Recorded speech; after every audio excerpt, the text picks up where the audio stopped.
Samantha picking the match ball.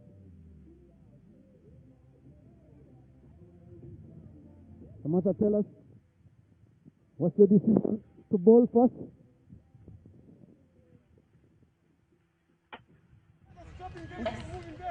My decision was to bowl first. Why did you decide to bowl first? Bowling is our strength. I want to use it to our advantage. And then any changes in your squad? Yes, we made 2 changes. So Miracle coming for Rachel and Sandy coming for Kenny. Good luck in your game. Thank you. Sarah Uwera, you lost the toss. Anything about that? Do you regret? No, we don't regret anything because we come ready for anything they can give us today. So batting is still okay with us, though we wanted to bowl fast. You rested it yesterday. How energized are you today? We are very ready for this game. We had enough rest yesterday and even today morning. So yeah, this game we have it. We really have it. And then, how important is this game to you? This game is important, as you know. We won one and lost one, so we still have we still have to win this game and tomorrow's game to play the semi-finals very very safely. Changes in your squad?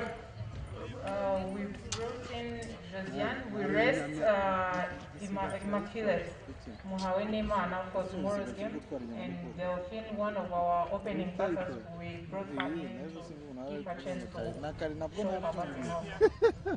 Thank you and good luck.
Hi everyone, my name is Yasmin Daswani and today you are listening to Let's Associate, a collaboration between Women's Crick Zone and Associate Women in Cricket. Today is our very first episode and we will be speaking to Esther Corder, an all-rounder who plays for the Netherlands. Esther is also an assistant content manager at Adidas.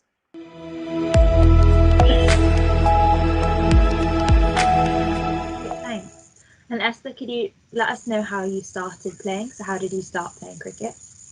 Yeah, I think like a lot of people here in the Netherlands, a lot of us played because one of our relatives or family played cricket. So for me personally, I'm half Australian, half Dutch. My dad is English Australian, so I was born in Amsterdam, but then lived in Australia for 7 years. So I think that's where my cricket roots started. But mainly from my dad's side, on the from the English country. My whole family played cricket, and that's how I got into cricket here. So when we moved back here when I was 8, that's when I started playing here in the Netherlands. So I've never actually played cricket in Australia other than a tour that we've done there. But so that's how I got into cricket. And were you more of a batsman growing up, or a bowler, or an all-rounder? Very much a bowler, actually. I got into bowling very quickly, actually. I think when I was very young, I attempted wicket keeping, but that was not a success. So quit that very early on, and then really developed myself as a bowler. And I think over the past 2 years, also been working really hard on batting, and I think I've been very much enjoying that over the past few games as well. So especially with club cricket, really trying to combine both the bowling and batting. Yeah, so I mean, tell us a bit about. So you said that you mentioned the last 2 games that you did quite well. So yeah, I saw that you top scored in the game on Thursday. So can you just talk me through? So what is the tournament? Yeah, sure.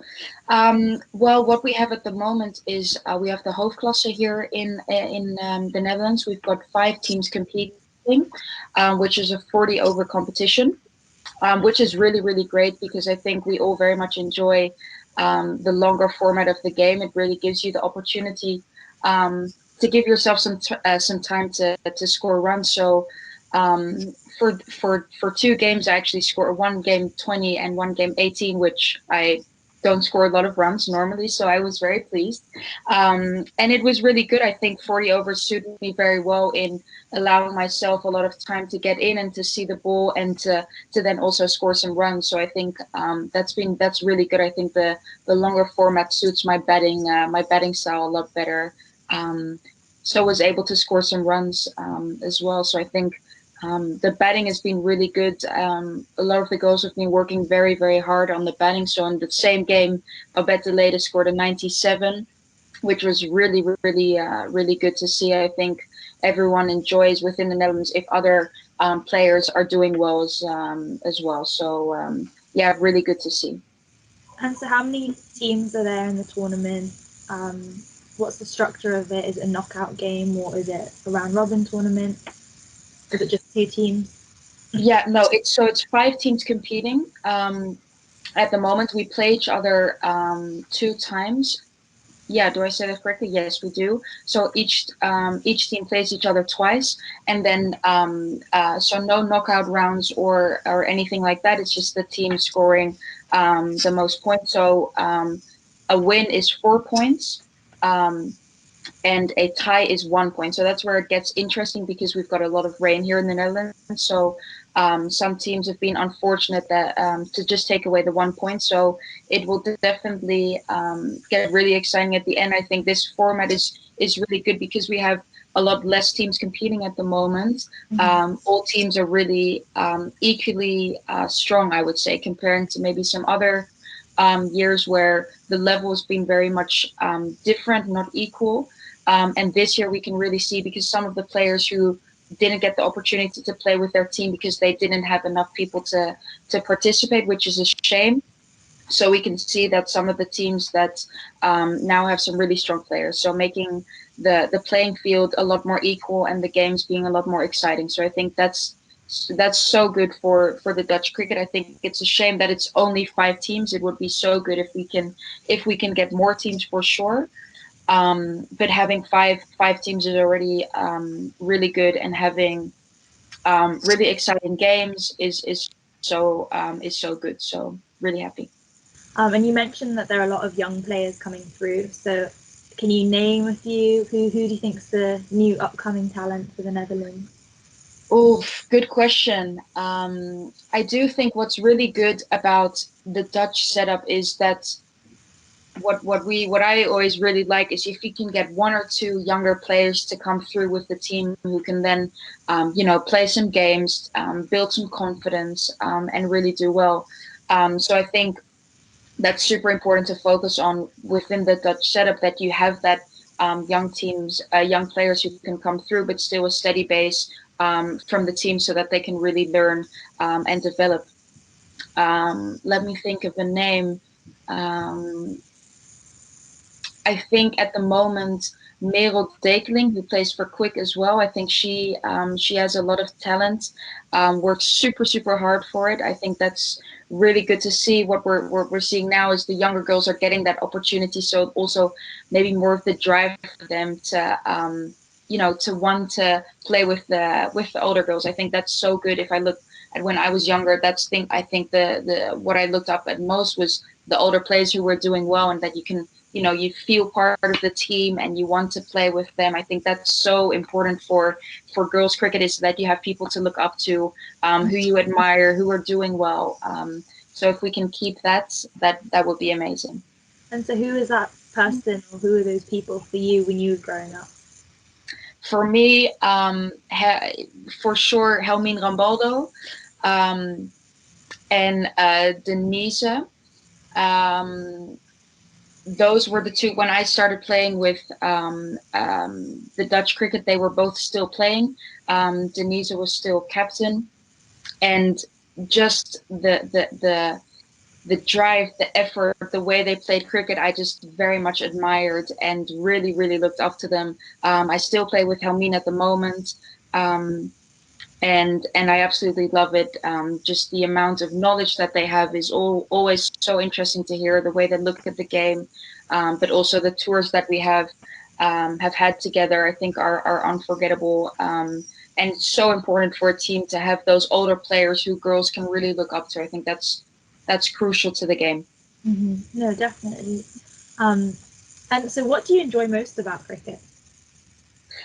What do I enjoy most? Good question. I think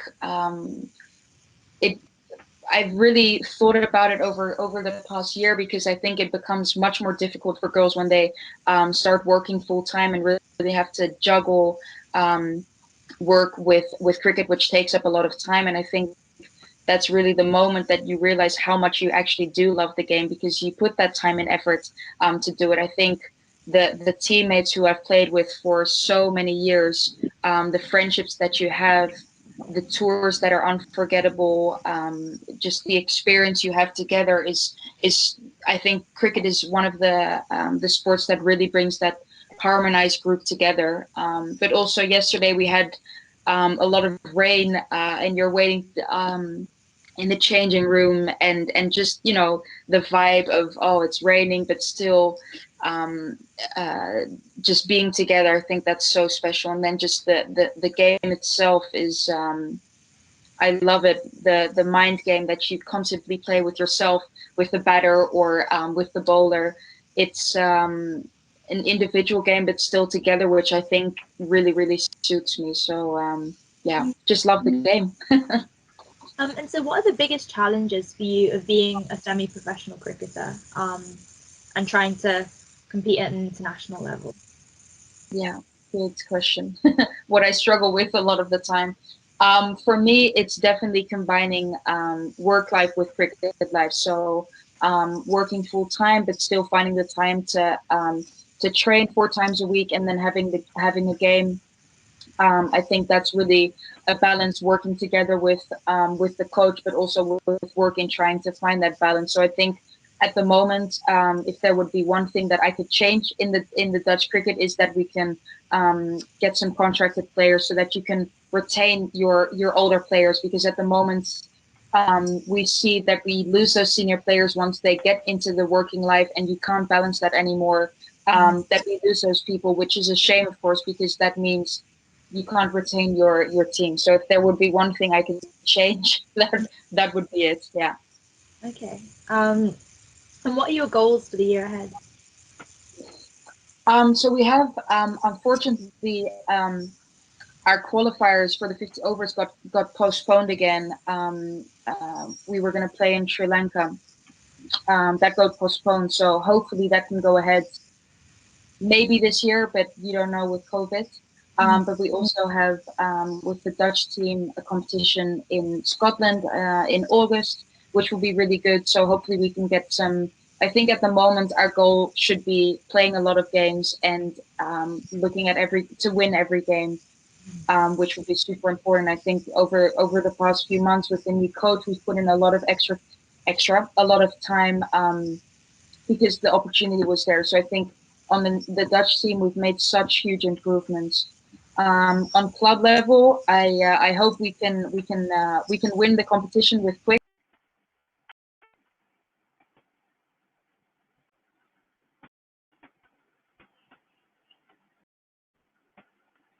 Cricket Stadium.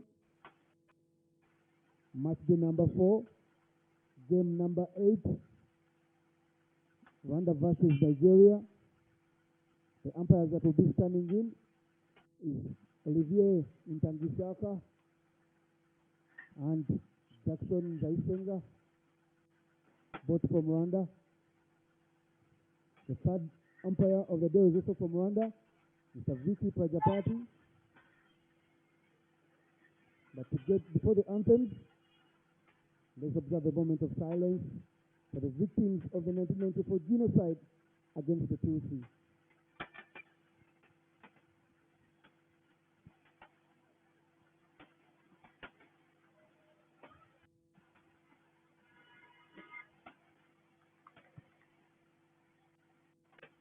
May their souls rest in eternity.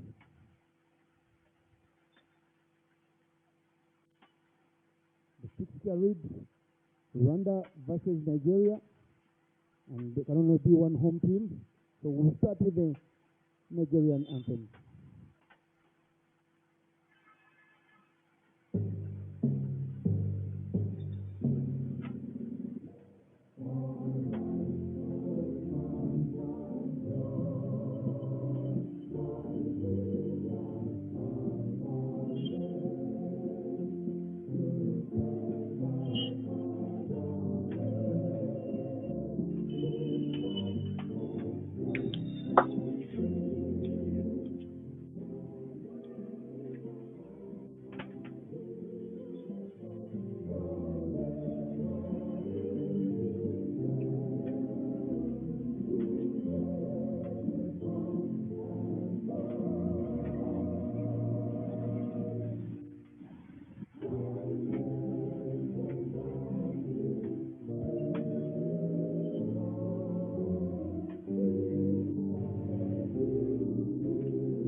Well done to both both teams. teams. Beautiful Beautiful anthems anthems right right there. there. Please Please the the hosts. hosts. Sarawera, Sarawera, lead lead your your teammates teammates right right across across the the umpires umpires there. there. Share Share an an elbow elbow or or a a pump pump fist fist with with them. them. The The calm calm before before the the storm. storm.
Mic check. Immaculate is the fourth woman. Umpires already in the middle. It's showtime. The game Hello, that mic check. matters. Rwanda need a victory to book a place in the semi-finals. Nigeria too know that victory here will give them a sniff at the semi-final spot. Good luck to both teams. Once again, welcome to Gahanga International Cricket Stadium. Hello, mic check. Armed with such a Mic check.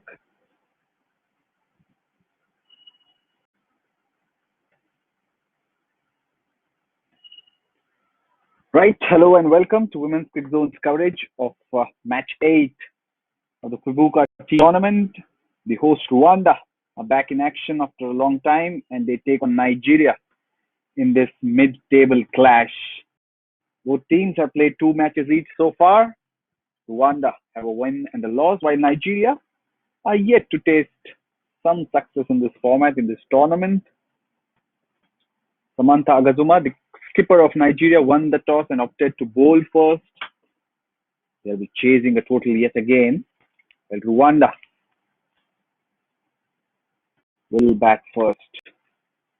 Last they batted, they in fact failed to chase Namibia's score of 101. And Rwanda's batting is going to be tested yet again. This time they are batting first.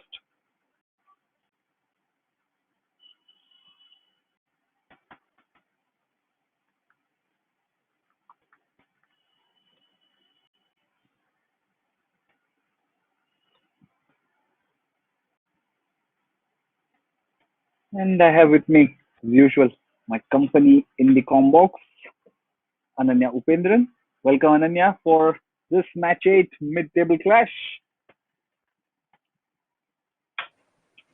Thank you, Sudarshan. Great to be back again.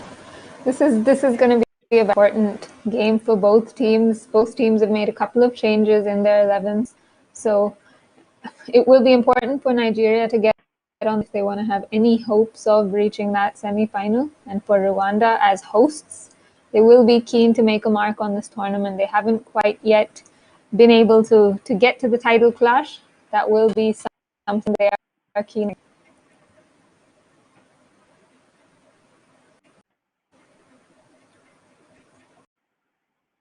Decent start first up from Blessing a team. A gentle on a length outside off.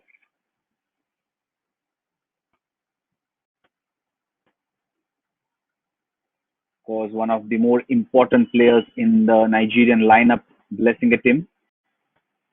Highest run getter, the second best bowling figures. Only Nigerian, in fact, to take a hat trick as well.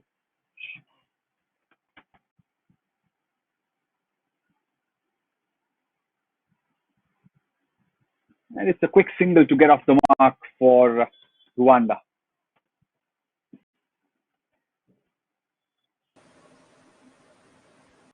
Yes, Blessing Etim is a key figure for Nigeria. We saw that in the previous game as well. She stepped up with the bat, she led the way, helped them reach a decent total of 108.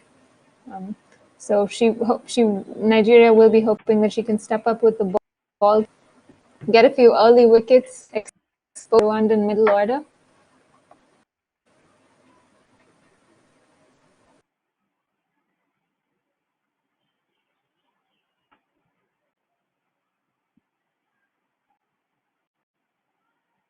Shot.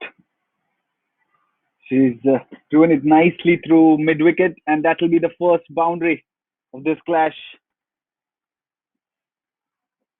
It's Delphine Mukarurangwa, first in this clash.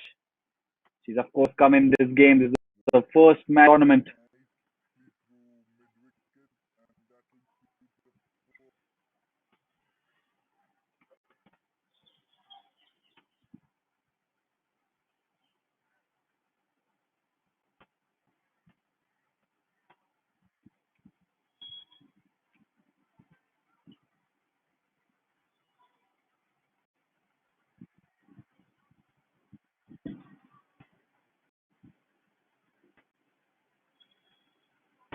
Another gentle swing outside off. Looks to be in good rhythm, Blessing, isn't it? Yes, she does look to be in good rhythm. Tournament, but she hasn't quite gotten the wickets. I think she deserves a couple more. Hopefully they come today.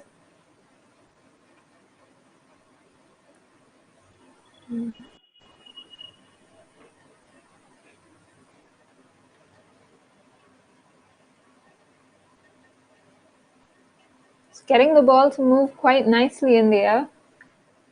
Slight outswing.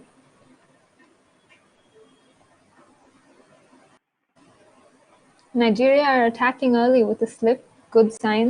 She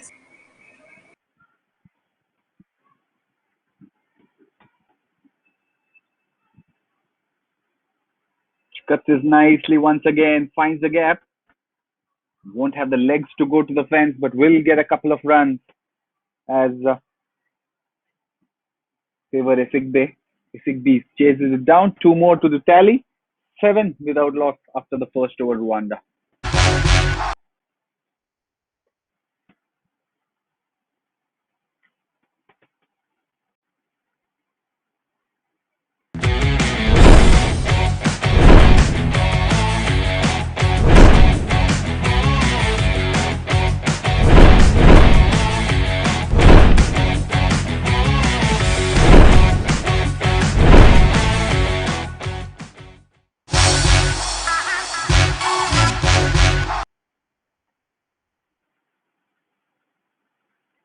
Players.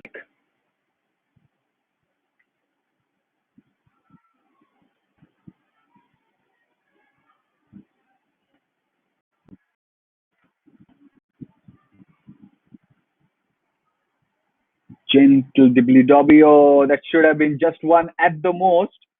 But the fielder has let it through. And has it gone to the fence? It has. Seems to have.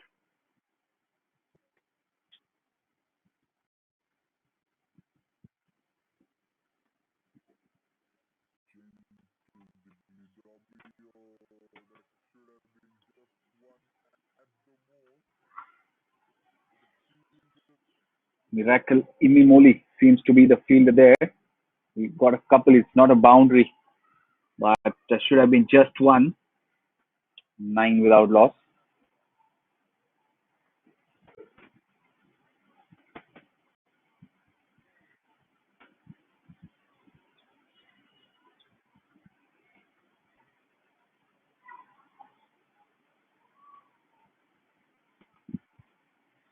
Both the seamers have a slip in position.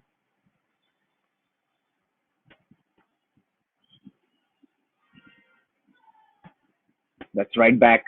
The blessing was getting the ball to curve away from the right-hander. Not much movement seen from Efosa Joy so far. Yes, there doesn't seem to be much movement from this end, but it's good to see the slip in position. It means Nigeria are looking for wickets.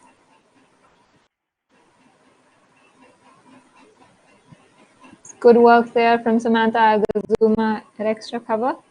Cuts off the single.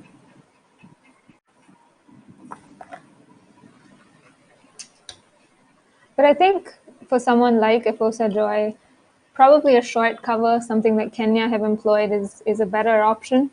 Don't think she's getting much carry.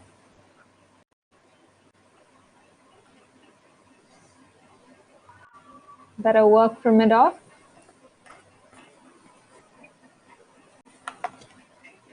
Single is what they will get. 2 overs done. Rwanda 10 for no loss.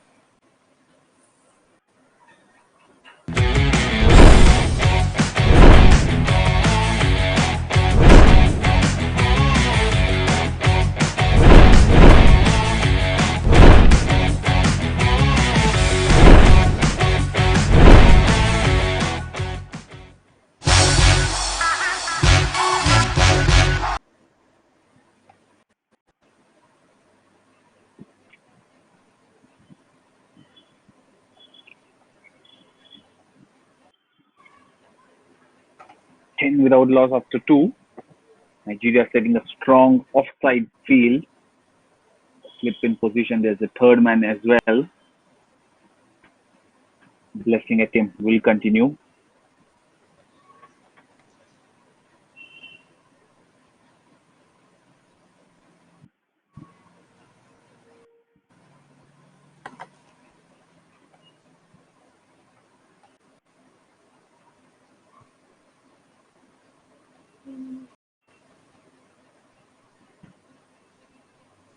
The first time that Rwanda are batting first in this tournament, their third game. Twice they had to chase. Once they did so very easily against Botswana, who were dismissed for 29, then failed to chase 102. Against Namibia, that sliced away. Wideish mid-off there. Another single. Sifa Ingabire. It's interesting they've chosen to rejig their batting order. We've seen Giselle Ishimwe open the batting in the past, whereas Ingabire used to bat in the middle order, and she's pushed to the top.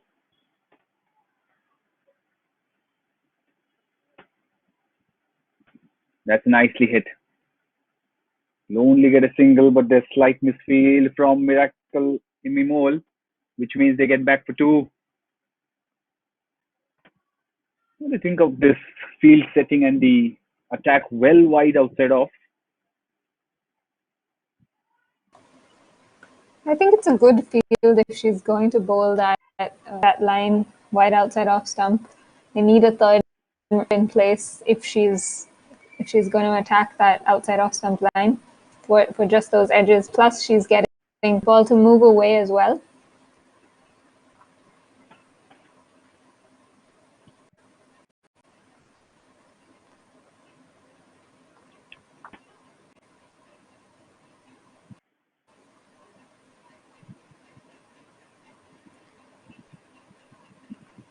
I do, however, think that she would do well with a catcher in place, at least for Sifa Ingabire. She hasn't shown that much. She hasn't shown the ability to attack yet. A couple of uppish drives.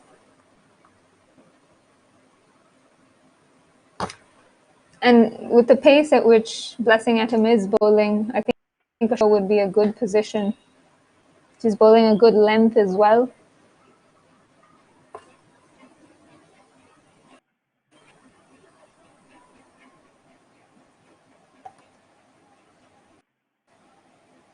That's a full toss. Couldn't really capitalize Sifa Ingabire. Just managing a single there.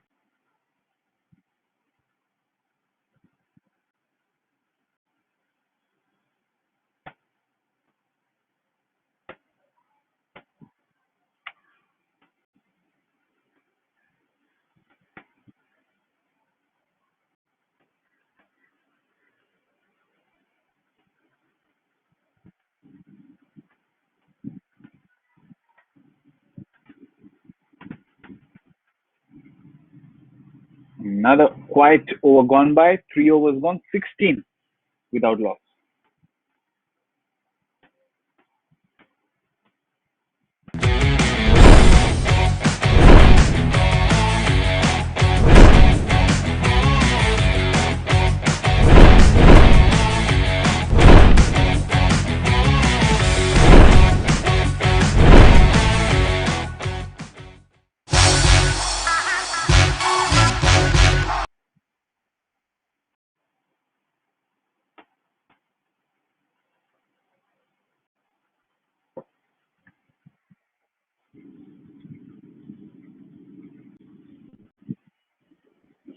Sign up on the Player Spot app and get 100% cash back on your first deposit. The link is in the description. As Rwanda take on Nigeria.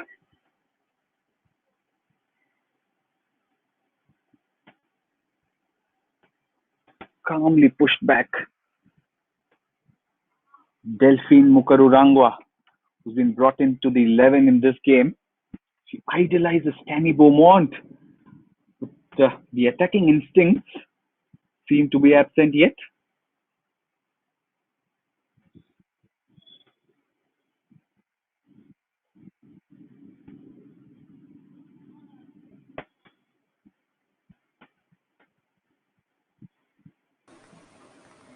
Well, maybe she's playing herself in. We have seen batters take a little time to get in on this pitch.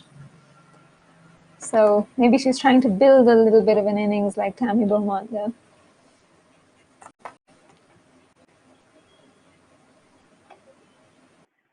And also the move to push Shifa Ingabire up the order. What could the reason be? Because it's not as if she's scored too much in the first 2 games. Topper order hardly has had anything to do so far.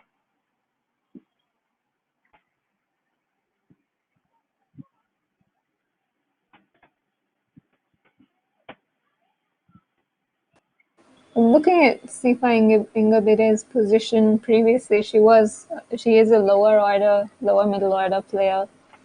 So there's probably a hope that she'll go and use the long handle, take advantage of the power play. We haven't seen that quite yet, but showing something in the nets or in practice. Short delivery there from Joya Fosa. Tucked away, not quite comfortably, by Delphine Mukarurangwa. She looked rushed into that, but they get a single nonetheless.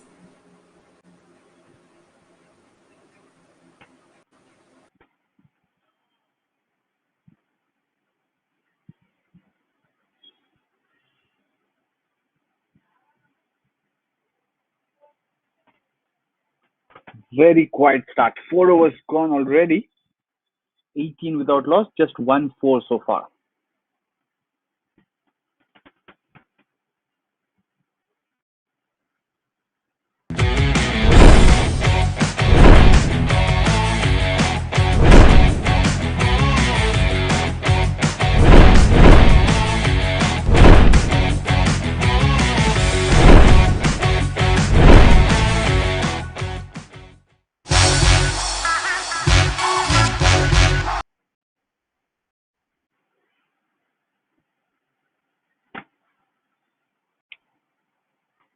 change in the bowling early.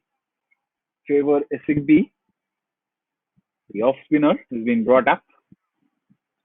The penultimate over of the power play. And Delphine Mukarurangwa will face. It's 1 week to go for the England versus India test match. England this afternoon just announcing their squad for the test match. Maiden call-up for Emily Arlott. And, Sophia Dunkley also makes an appearance there.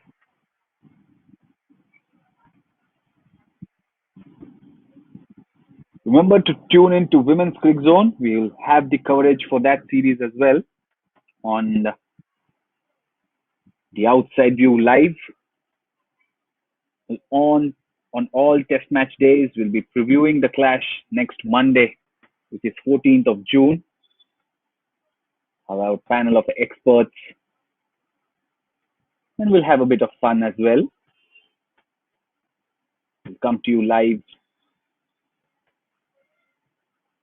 on all test match days, and the limited over series, there'll be a pre-match show, a mid-match show, as well as a post-match show. Interesting lineup of guests await you all. Women's Cricket Zone's channels. And as is Delphine happily playing dot balls after dot balls of the spinner. It's the penultimate over of the power play. For yesterday, Audrey van der Merwe playing out a maiden in the last over of the power play. What's happening here?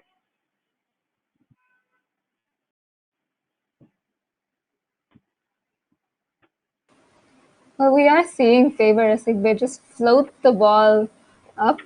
I think Delphine Mukarurangwa is not quite sure how to handle her.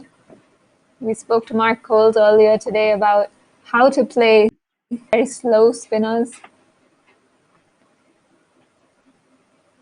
He spoke about using the batters using their feet just like that. Slightly better from Mukarurangwa.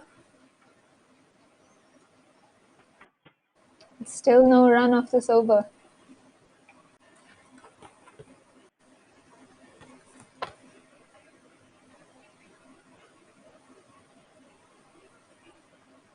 Another very slow delivery, punched off the back foot. She gets it through the gap. And they come back for a 2. Good over from Favor Esigbe. Just 2 runs off it. 5 overs gone, and Rwanda are 20 for no loss.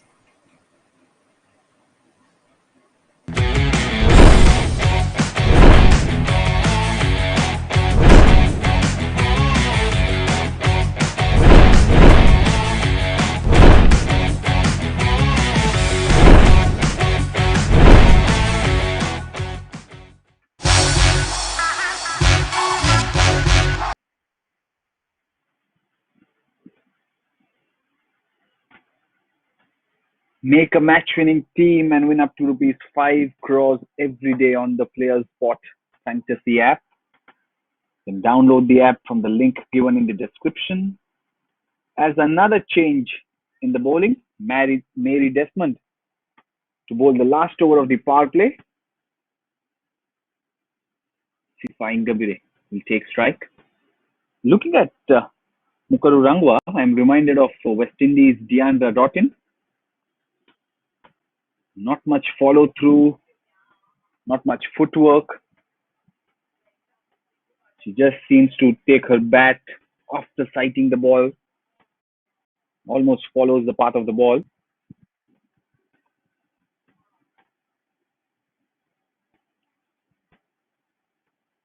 And watching her against the spinners is almost like watching Doughton, because you always wait in anticipation for that big shot to come, which often does after 3 or 4 dots.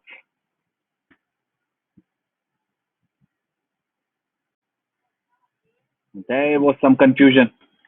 Ingabire wanted a quick run. Mukarurangwa late to respond, but eventually gets there. 21 for no loss.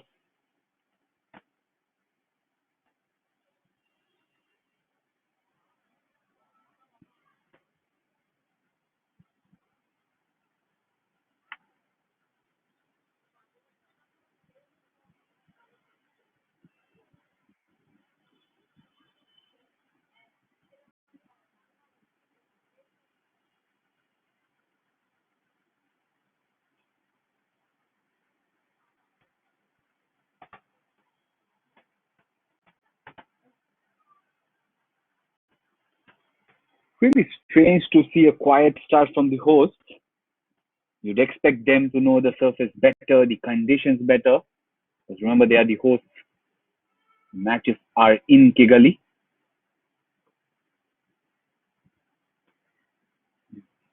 Some sign of aggression or a mini aggression, and is there a run out?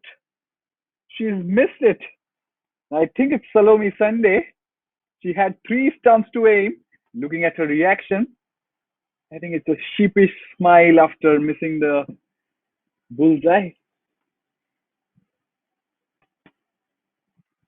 But what was the bowler doing there? Mukarurangwa looked like she was halfway down the pitch. Now down the leg side. Ngabire gets, was it some bat or pad? Looks like she got some pad on it. Crossover for a leg by. Ngabire looked like, Mukarurangwa looked like she was nowhere in the picture for that run out. Mary Desmond not getting to the stumps. Big chance there for Nigeria.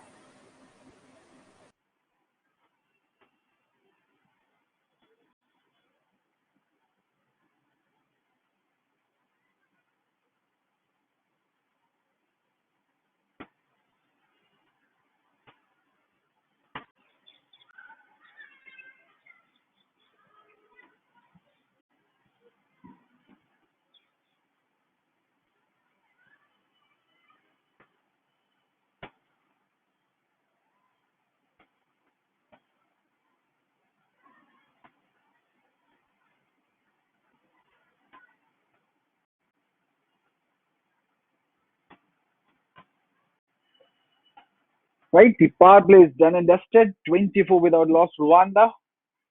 Meanwhile, play fun games on the Player Spot app and win up to ₹5 crores daily. 24 for no loss. Favor Isigbi to continue. You can have more protection. And again, it's a dot ball. So as we were saying, England versus India. India's tour of England begins next Wednesday. It's a one-off test followed by 3 ODIs and 3 T20Is. As Mukarurangwa still struggling to put Sigby away. Confirmed that it's a multi-format series, which means there'll be points for wins across formats, not just one format.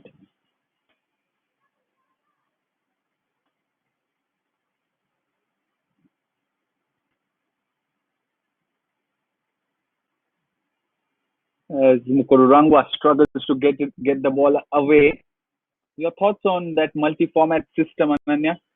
The first time it will be played outside of an Ashes. Well, it is very exciting. I think it makes every game relevant. And I mean, it just puts more pressure on the team, I suppose.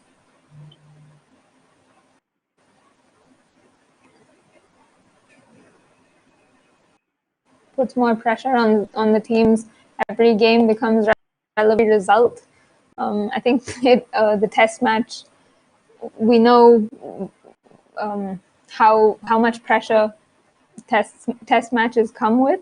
And for the Indians, they haven't played one in 7 years, so there's even more.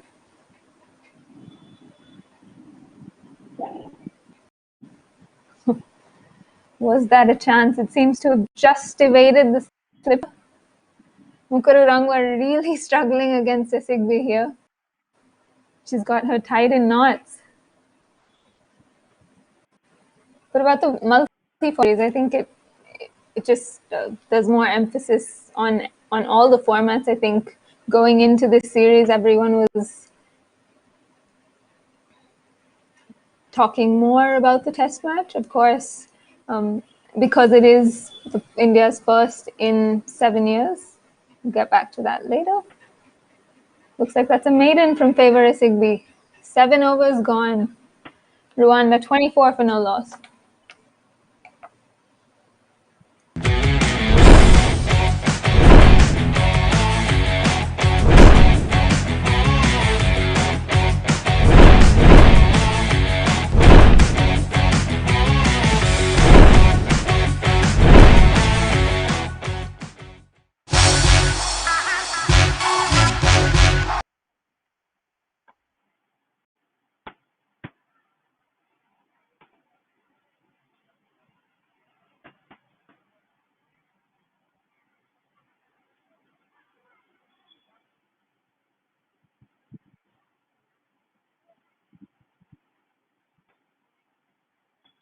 Single taken finally, 25 without loss.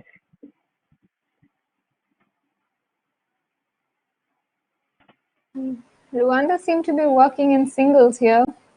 Only one boundary so far. 7.1 overs have already been bowled.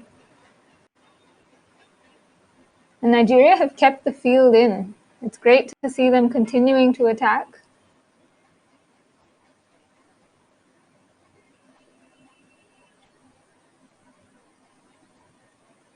The lack of from the Rwandan batters means the fielders inside that 23-yard circle are much closer than they would normally be. They're at least 10 yards in from the circle itself. So that's putting even more pressure on the Rwanda batters. But what is it with these associate sides? We haven't seen these fancy strokes that we are used to seeing in T20Is. Finally, she manages to get rid of the dot balls. And sadly, so for her, she'll get a couple, which means she's back on strike. The onus is on her to score. But that's what, as I was saying, no reverse switch hits. It's all one-way traffic. At most, what they do is a slog or a hoik. It's all straight bat. Is it a thing with the associate teams?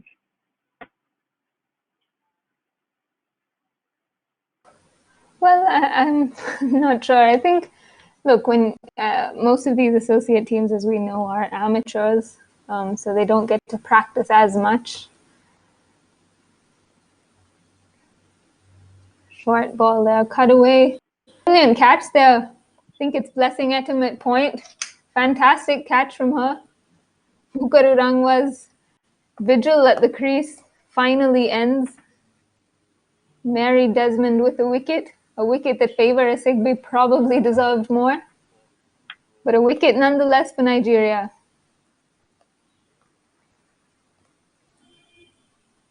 It's almost as if Asigbe did all the hard work and Desmond ran away with the wicket. So first wicket falls, 27 for 1 Rwanda.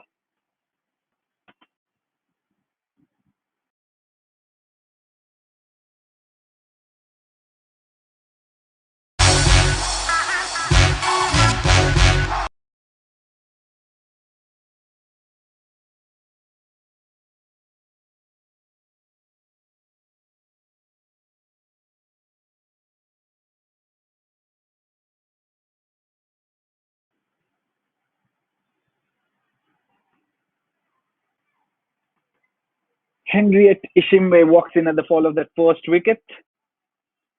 And remains to be seen if she can get going from ball number 1, because run rate near 3.5.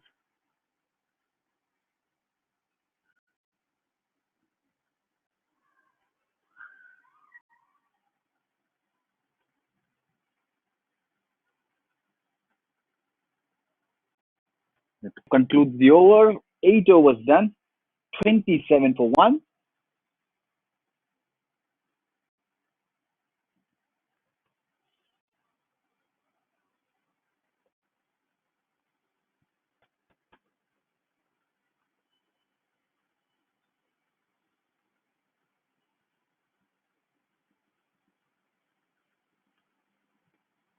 Sign up on the Player Spot app and get 100% cash back on your first deposit. The link for the app is in the description, as there's a change in the bowling yet again. Miracle Imimol marks a run-up. Didn't have the best of starts, a slight misfield at the very beginning. Now for her to have some success against Rwanda, who are struggling to get going.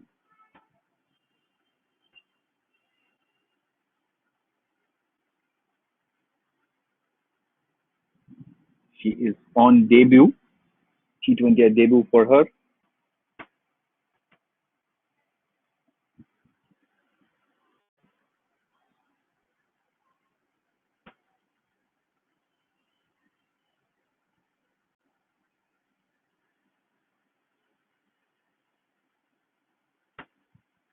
A decent start.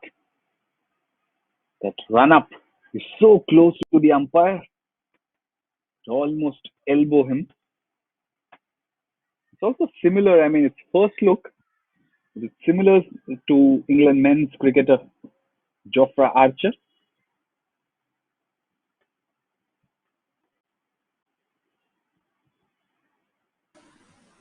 It is very, very close to the umpire, close to the stumps.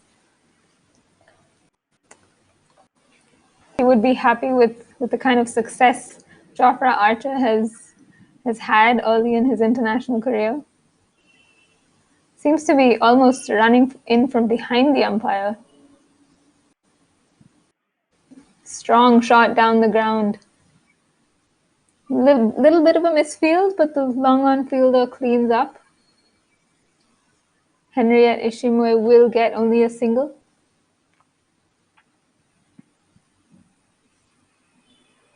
Must be tough for a batter, isn't it? When, especially as a pacer, someone runs from behind the umpire, you get that much less of a time to look at the grip and the bowler, etc.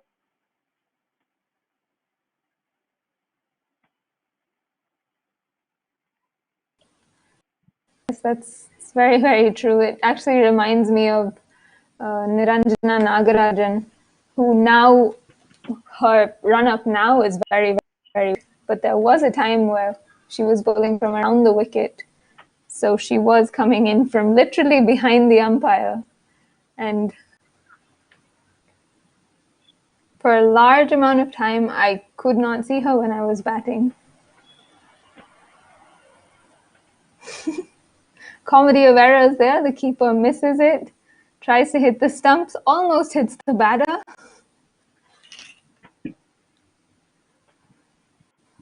Plenty happening, but no run.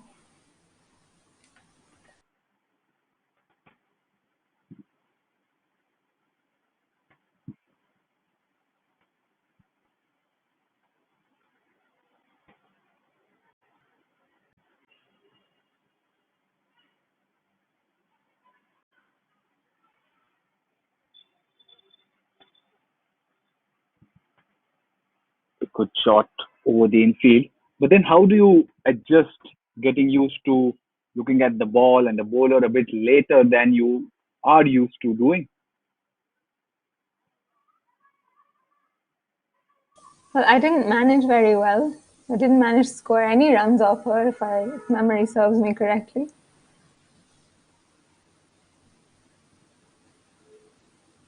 Strong shot to the leg side. Another single added to the total. It's the end of the over. A good start for Miracle Imimura.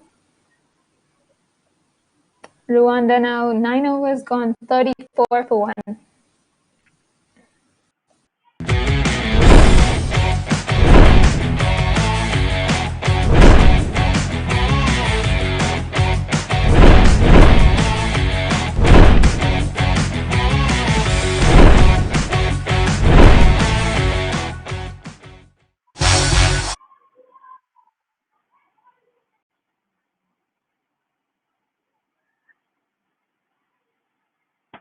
$34 for 1 after 9. We're just looking at that ad of the India-England series. Multi-format series. The previews, the reviews, and all the match day shows on the Outside View Live, a Women's Cricket Zone property. Multi-format series, which means 4 points if you win the test match, the drawn test, both teams get 2 each, and each of the limited overs game contains 2 points for a win. So the series isn't over until it's actually over. That is 14th of July. Starts next week, 16th June.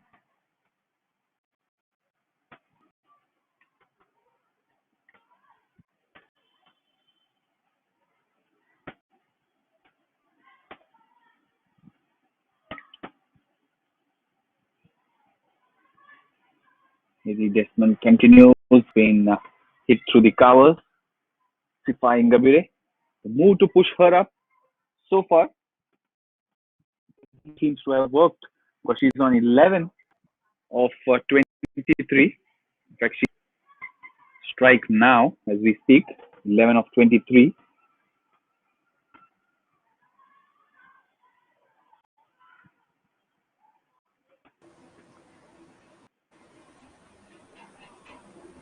She doesn't quite seem to have the kind of power that you would associate with an opener or a lower order batter. And I think that's what's made it even harder for her to score runs.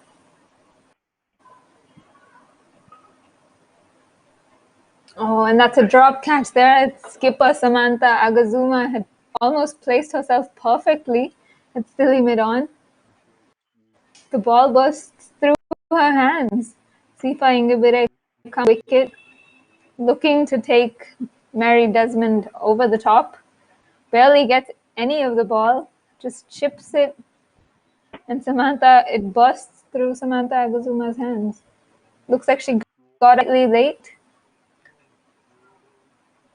Can Ingabire make use of that chance?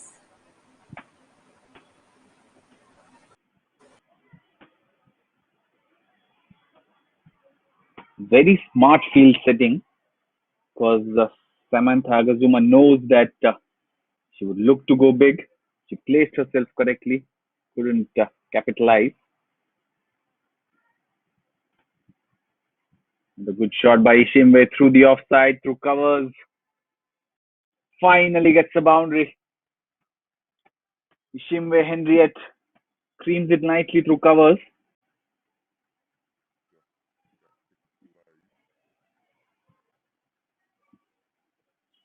It's an excellent shot there. Slightly wide from Mary Desmond. She's been much straighter so far.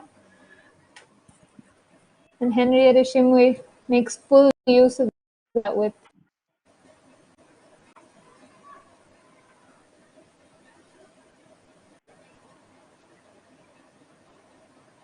And there we see the straighter lines as well. Gets past Desmond. Agazuma fumbles, and they somehow manage to sneak a single. 10 overs gone. At the halfway mark, Rwanda are 41 for 1.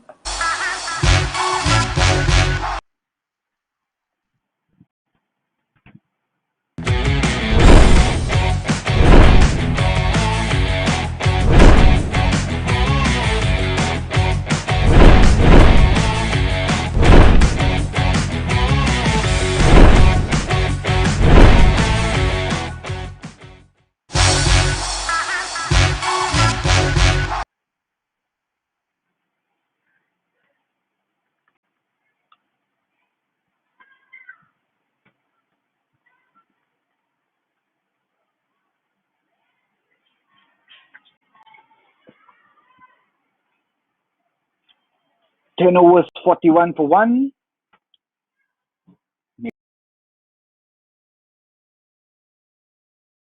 ₹5. Is the pitch slowing down, or are these the first signs of the track? We saw the first game today. Namibia was 66 for 1 at the halfway stage and then crawled their way almost to 44 for 5 in their last 10.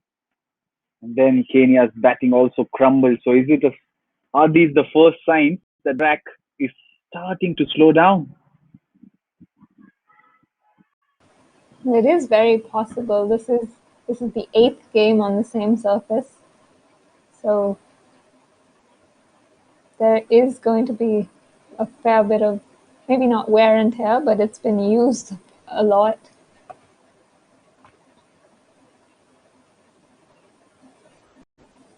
An aggressive shot there from Henriette Ishimwe.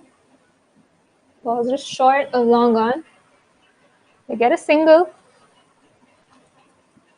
But I think that's a fair assessment. It is slowing down slightly. We've seen how effective the spinners have come into the game much earlier, and they've proven very hard to score off. Even in Namibia were going all guns blazing. It was Queen Torable, Sarah Weteto, and the other spinner who all. Another good shot through the offside, this time from Sifa Ingabire. But it was the spinners for Kenya who slowed Namibia down significantly. And then when Namibia took the ball, we saw Hamanyula take 4 wickets. Kalian Green was excellent as well. And today, for Nigeria, Esigbe Favour and Desmond Mary have been very, very good.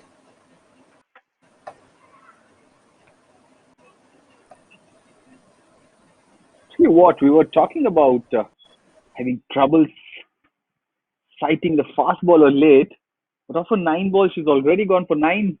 It's a miracle. So Rwanda batters don't seem to have any trouble playing her. They're happy to take the aerial route. Only thing is for them, it's not really coming out as they would like. Or did I speak so soon? It's in the air. Where is the ball?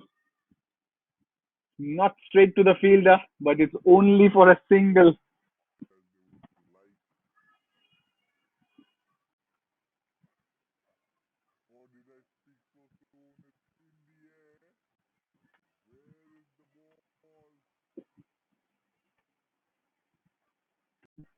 More height than the distance there.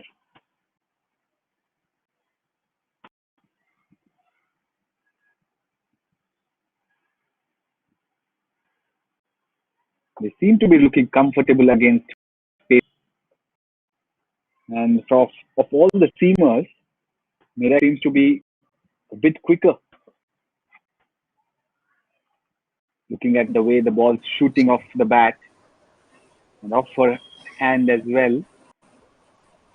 10.5 overs, 44 for 1. The scorecard isn't moving as fast as the bowling.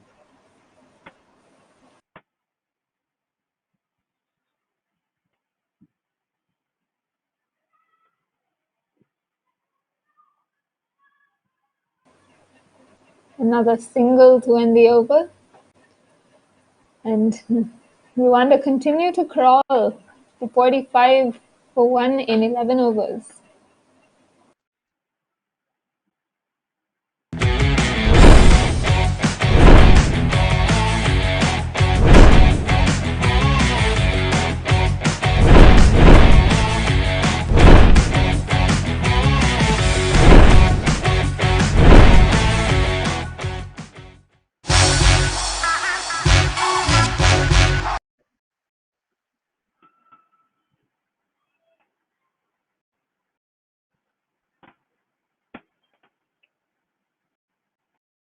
So Joy coming back for another spell. 45 for 1 in 11. We're talking about India Tour of England, which starts next week. A new face in India's squad as well, in Indrani Roy. Tell us a bit more about her.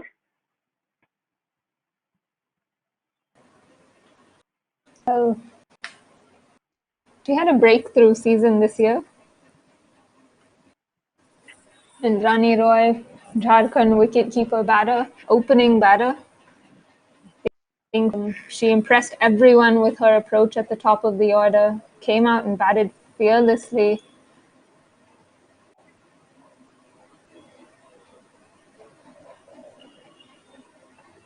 Down the leg side, push the square leg.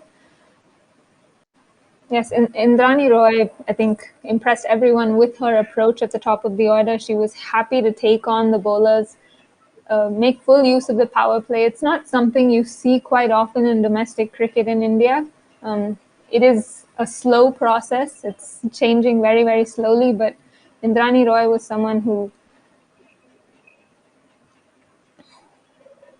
went at a strike rate of close to 80, 85 consistently through the season. She was the highest run getter of this in the season as well. But she actually, interestingly, started off, she is originally from Bengal. So she played age group cricket for Bengal until 2016, struggled to find a place in your team. Even within the under-19 setup, she spent a couple of years on the bench as well. She played as a batter. Bengal is full of wicket keepers, so she didn't get a chance to don the gloves. Made a decision to move to Jharkhand. In fact, missed a year, 2017. I think she didn't play. Then she for Jharkhand in 2018, and since then she's improved rapidly.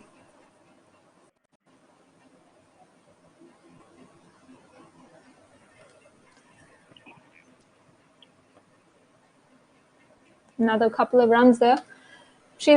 I think she's shown a lot of improvement over the last couple of years. I remember seeing Indrani Roy in 2018. I think she had just moved to Jharkhand.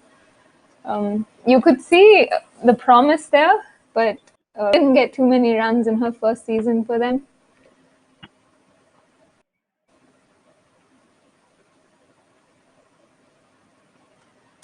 I think initially in that first year, she was still trying to find her way, find her bearings within that team. It was a new team, new setup for her. But she's come a long way. And what's very, very impressive about Indrani is just the fact that just how fit she is.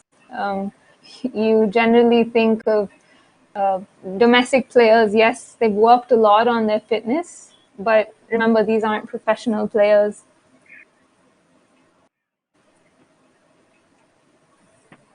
Another aerial shot, but just another single.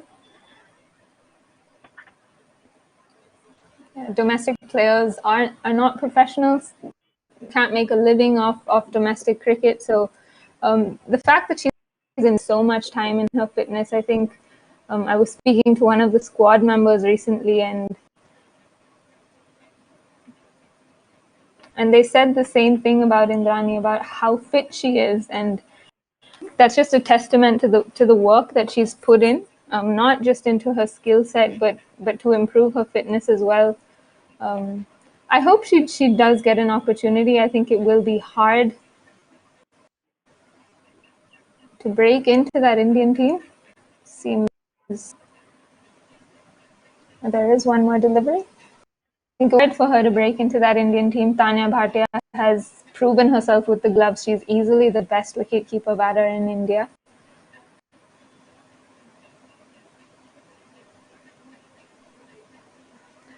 And a single to end the over. I'll continue my story next over. It's 51 for 1 after 12 overs.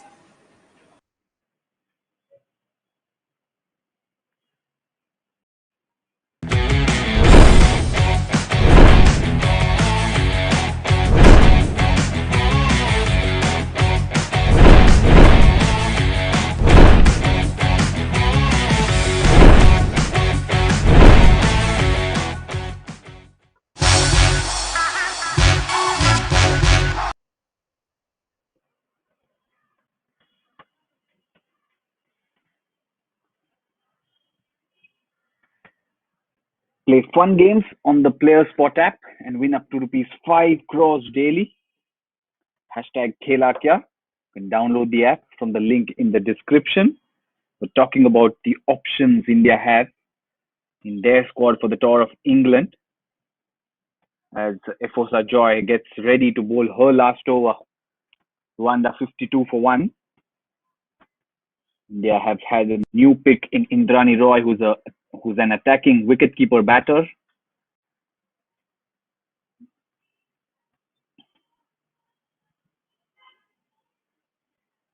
This plays nicely through the onside. The boundaries are really tough to come by for Rwanda. They're running well. Another couple there. But even if, let's say, Indrani Roy was to play, Do you see her getting a chance in the shortest format first, or is it going to be the 50 over where she's likely to make a debut? It's actually a very interesting question.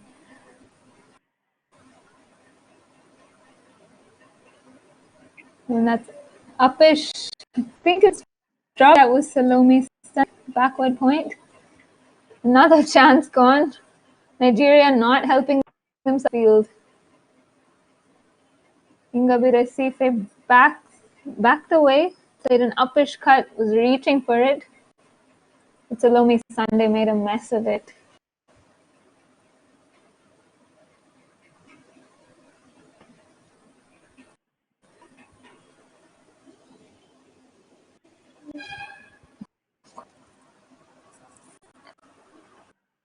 So bad.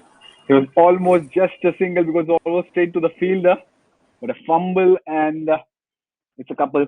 Ingabire running to the danger end at the non-strikers end and makes it comfortably 57 for 1 in 12.3 overs.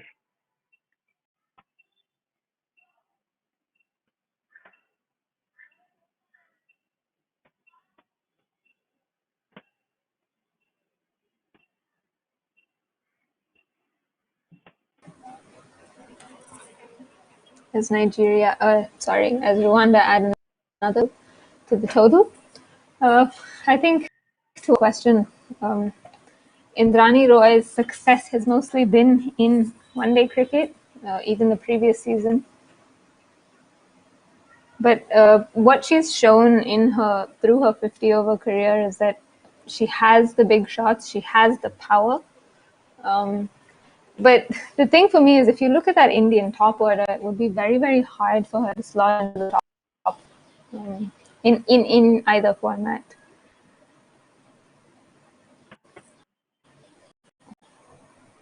Whether it's one-day or T20 cricket, I think India have a very solid top four, and she is an opener. So she's played most of her cricket either opening or batting in the top four. But I did speak to her about this, and she was to. Again, I think I'll have to cut my story short. 13 overs gone. Rwanda 61.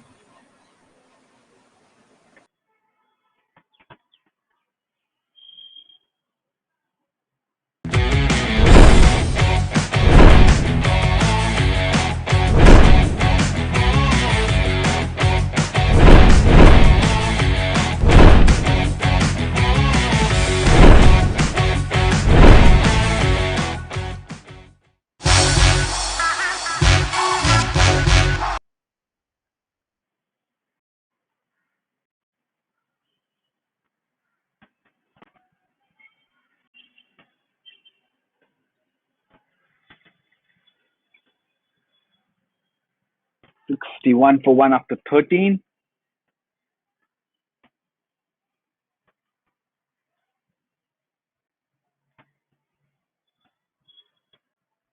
Mary Desmond, 3 overs, 13 for 1. The only wicket taker so far. Back for her final over. While she gets ready to bowl, let's hear the final bit about Indrani Roy and where she'll make her debut from Ananya. But I'm not going to make a prediction as to in which format she's going to make her international debut. That's an excellent shot. Oh, is that put down? Put down at long on. And almost a run out. I think that was jersey number 8. Esther Sandy. Puts Henriette Ishimwe at long on. What is that? Oh, sorry, that's Salome Sunday. She's not having a good day at all. Second drop catch. Oh, the ball is following Salome Sunday, isn't it?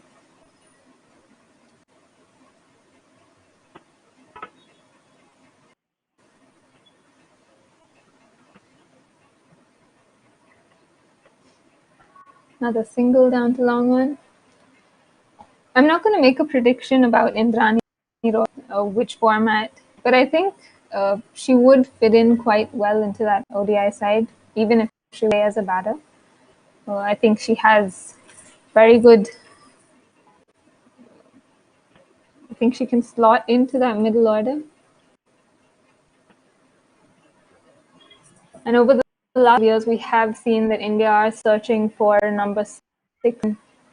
Deepti Sharma has slotted into number 5 or 6. She's batting quite well there, but I think they would do well to find a finish.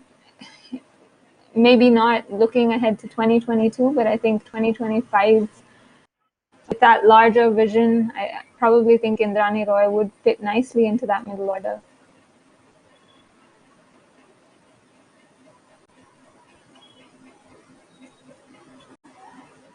And I think having her in the squad would challenge Tanya Bhatia.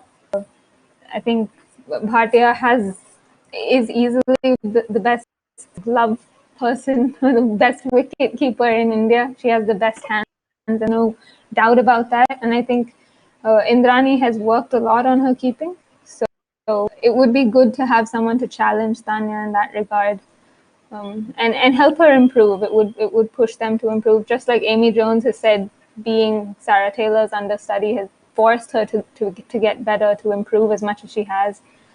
So I think Tanya having someone pushing her like that would be really, really useful. And it would also maybe force her to lift her game with the bat.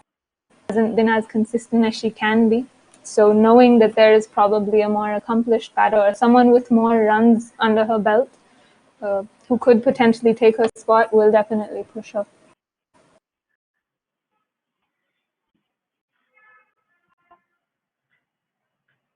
India just tiring after running 2 runs. His partnership though, 40 of 36. They're trying to resurrect this Rwandan innings. Interesting talk about the English squad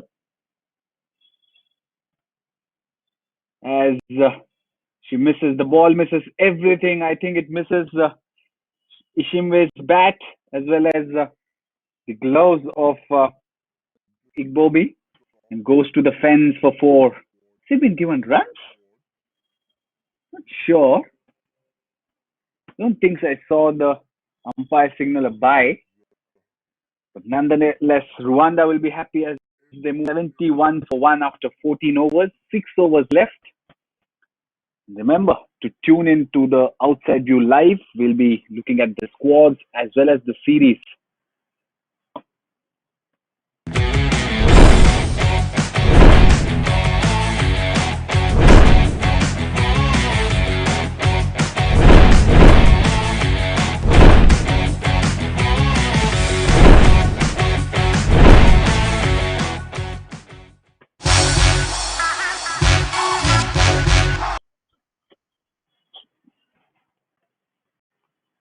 $71 for 1 after 14. Player Spot app is India's #1 gaming destination. So head over and make your teams, win points, win cash prizes. #Khela Kya. We're talking about India's squad, England's squad. You can know about it the coming week on the Outside View Live on Women's Cricket Zone's channels. Meanwhile, 71 for 1 with Rwanda slowly taking pace.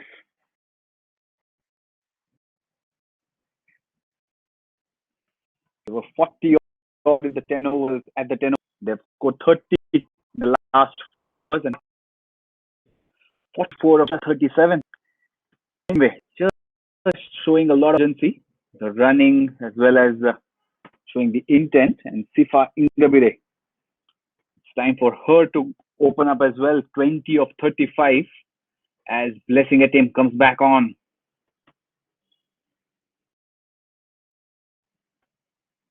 Using all her might, the ball just rolls down to long on. It's just 1.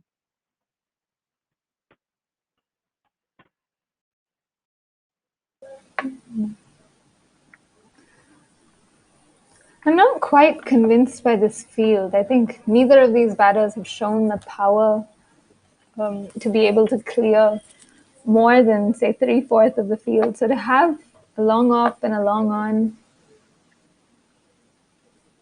and just as I say that, is she going to hold out? She is. She holds out to long on. Henriette Ishimwe trying to get a move on. It's a nice little innings from her. But she was trying to find the boundary. Rwanda really needed to find the boundary. I think she timed that probably the best of all her shots, but didn't have enough power. Nicely pouched there on the boundary. Ishimwe goes 24 of 23 deliveries. Rwanda now 72 for 2 in the 15th over.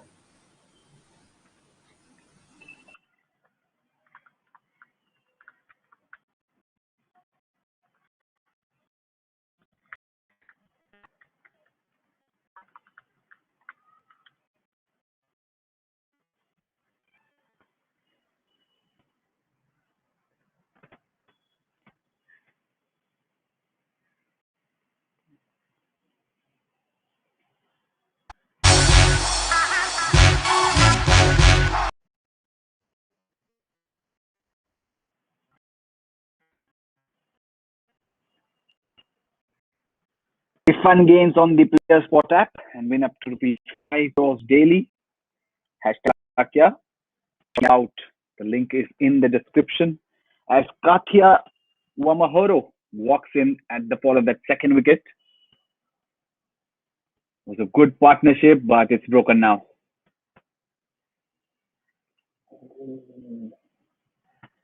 Sifa is back on.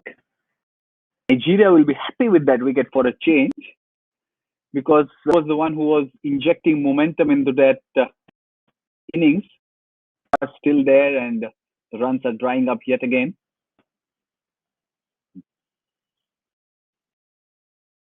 That is another drop chance. Samantha Aguma for not taking that one at wideish mid-off. She hit that. It was hit straight to her. Yes, it's the second drop now for Samantha Agazuma. 2 simple chances have gone a-begging. Not much she can say now to Salome Sunday.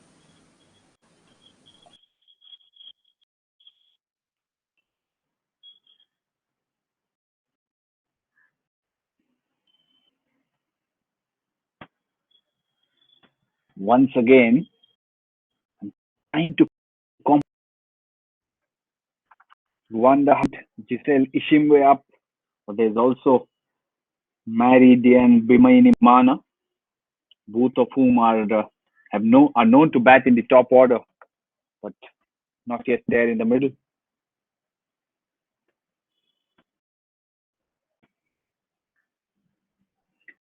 Bye, and they get there. It's a wide and a by a couple runs. They're 75 for 2.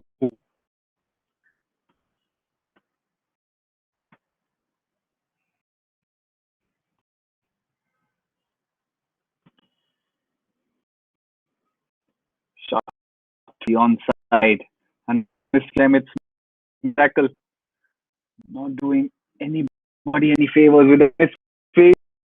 Is it no? They don't run on the. They don't. So all happening, but the run not flowing like 76 for 2. That's 70 after 15.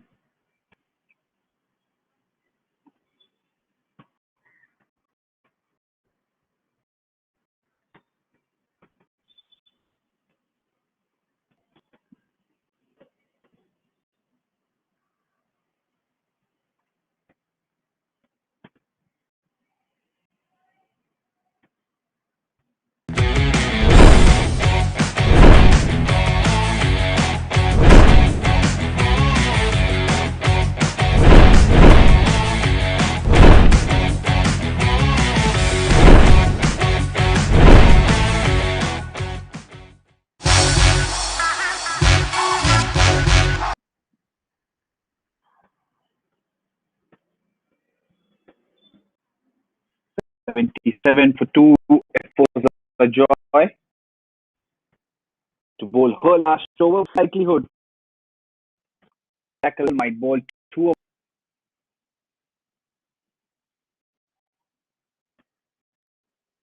Quick run there. I think Rwanda have done to get to this point. 77 for 2. They have a good shot of posting a score just over 100. That should be good on this surface. Your thoughts on the total, Ananya?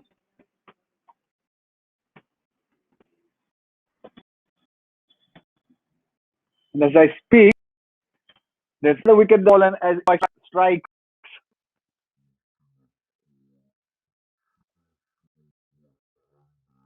Katia is dismissed off the inner half, and to that fielder mid wicket, opposite side is very important in this format.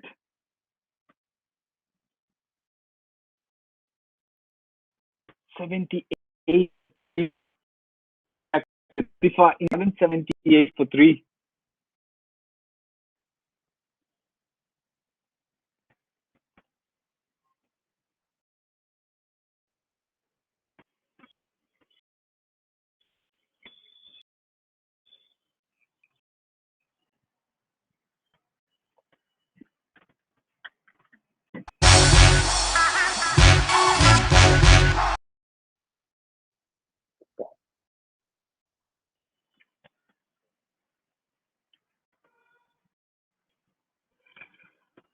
Mari Dan Bimaini Man in at number 5.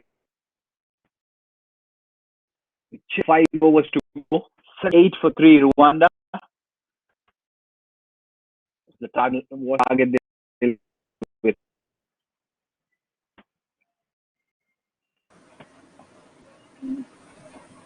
They definitely need, they would love to get past that 100-run mark. It is, after all, the psychological barrier.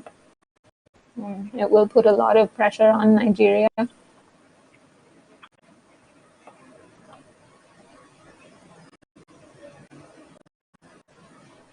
Good shot there.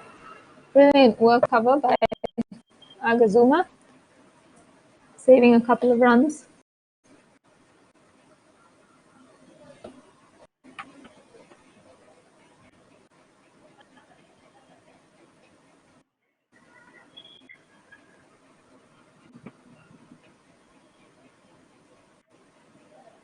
Strong pull shot.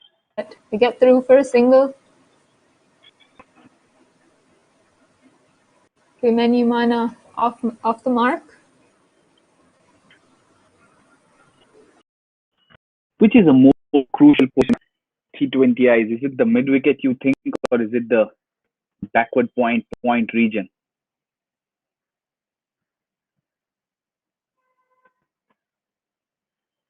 As Bimenyimana flays that through point and earns, in fact, Katia it is, short and wide. Point for a 4. Excellent shot. It's too wide from Afosa Joy. And it work by the fielder at deep cover.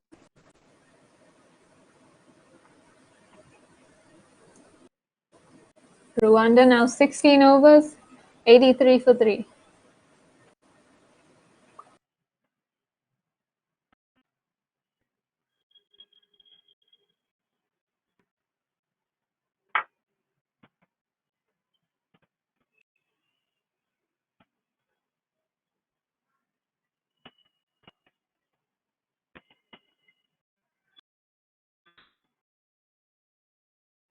Up on Players Spot app and get 100 first deposit.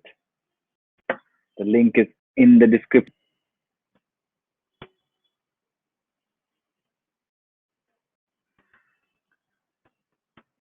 Three for 3. Lessingham has 1 over.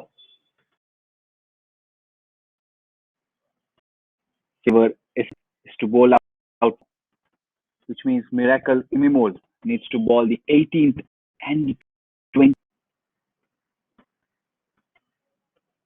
Trolask, and it's a spinner. Vimayanimana looks to attack straight away. It's a full toss, but just gets a couple.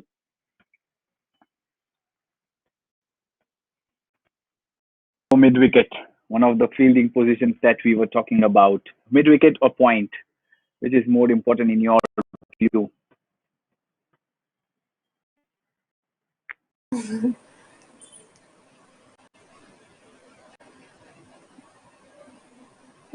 Well, I think it has a lot to do with the lines that you're bowling. But I guess as someone who stood at point a lot, I'd like to think that I was important, so I would say backward point. And you do see these days that a lot of bowlers bowl without a short mid wicket. Most spinners bowl without a short mid wicket. Attack all the fielders on the leg side on the boundary. But I do think mid wicket is an underrated position in white ball cricket. With a short mid wicket, you can stop a lot of. But again, I guess at this level, it's probably easier to have a short mid wicket in place. It's a good delivery from Favour Sigby. Favour Sigby. I think with teams where you don't have someone who's playing a sweep or a lap or a scoop, you don't need to have a short, so you automatically bring that fielder into mid wicket. But against the likes of England, who play a lot of scoops and sweep shots, it would be hard not to have a short fine leg. And the question is, where do you pull that fielder out from? And more often than not, it is from mid wicket. I would say backward point is more important to have in the circle, not so much short mid wicket.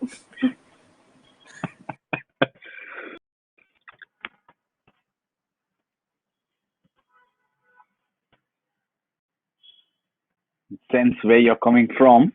86 for 3, 16.5. Once again, Favour has slipped in a quiet over. An important stage of the game. Last ball to go. Uwamaharo ready to face. Trying to manufacture all the pass. Does Uwamaharo misses it completely? Not given a wide as well. That means the 17th over ends 86 for.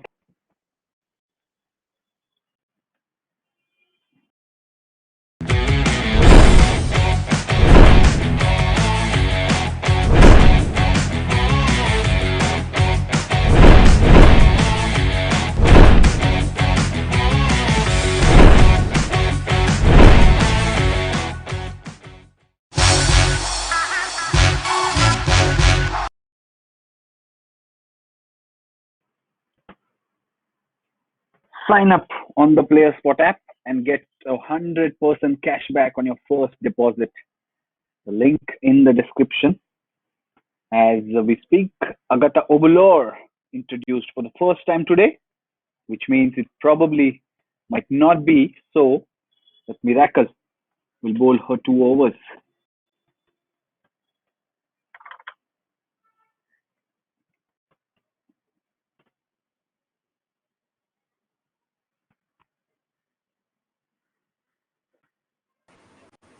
It's to mid wicket where Sandy Esther is stationed. And there's an overthrow, there's a collision, there's everything. And the end result is that the batters, the result of ball watching, 88 for 3.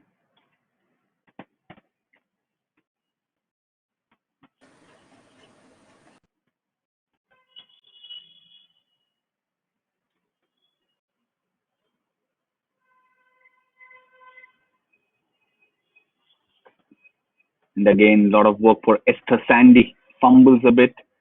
But one of the field positions that we've not yet seen in this format in the women's sport is the straightish long on or straightish mid on, isn't it? It's almost behind the umpire or to the right side of the umpire. It's one position. At least I am yet to see this in this spot.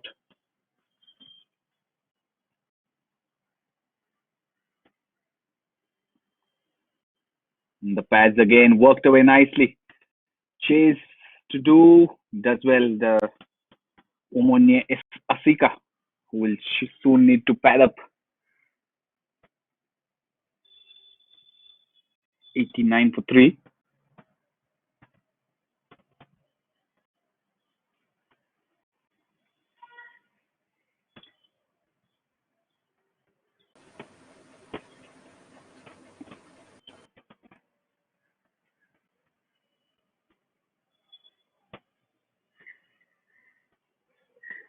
Misses the inside edge as well as the off stump. How much time do you think it takes to feel comfortable about trying out a new shot in game situation? Because we are talking about no fancy attempts made at playing a scoop or a reverse sweep, etc. And lack of time or lack of practice time, as you rightly mentioned, is one of the reasons. How much time does it take to get comfortable with a new shot? Well, I think it has a lot to do with what comes naturally. So, for example, with me, a sweep shot was very natural. So, a reverse sweep, practicing it for a week or so, I felt comfortable enough to it. Not advisable, but I felt comfortable enough to pull it out in a match.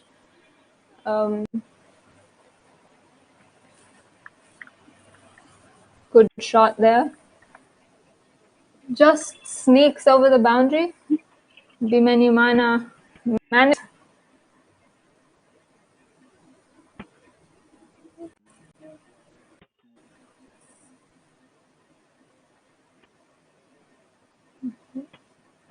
Not quite sure what there. Two fielders seem to have collided. Bimenyimana manages to Rwanda a much needed boundary. 18 overs, there are 93 for 3.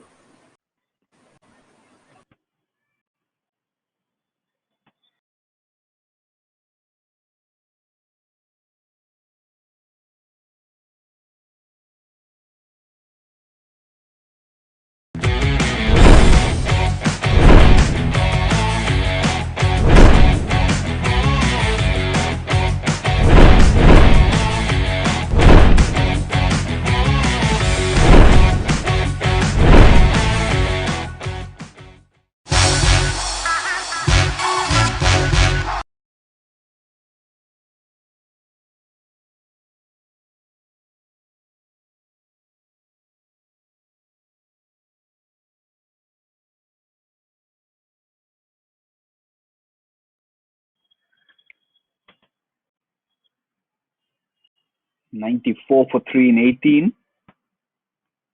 Blessing at him. Back for her last over. 3 overs, no maidens, 19 for 1 so far. Good score that Rwanda have on the board. Slowly building their innings there.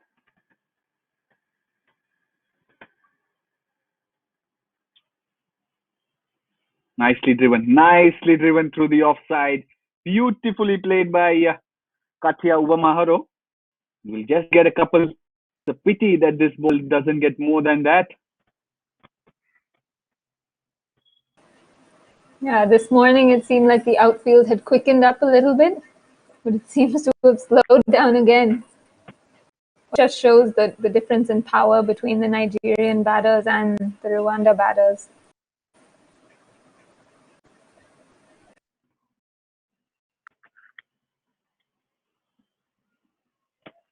Once again over the infield. There's a half chance, I must say. Goes down and another couple. They're running a lot. The score moves to 98 for 3.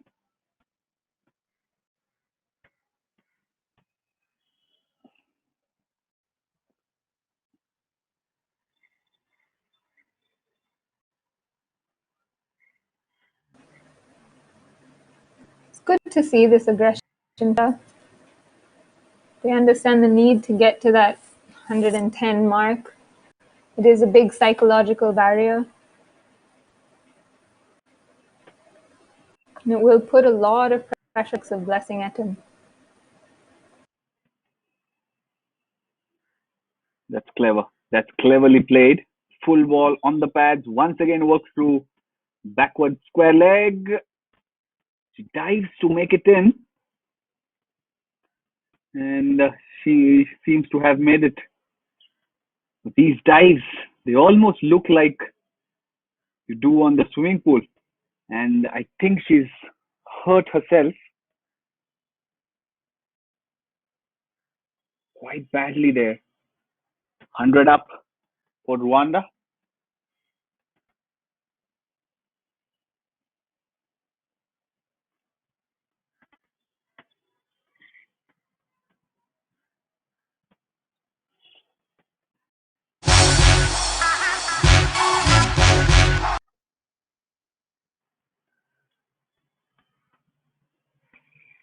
The physio comes out charging.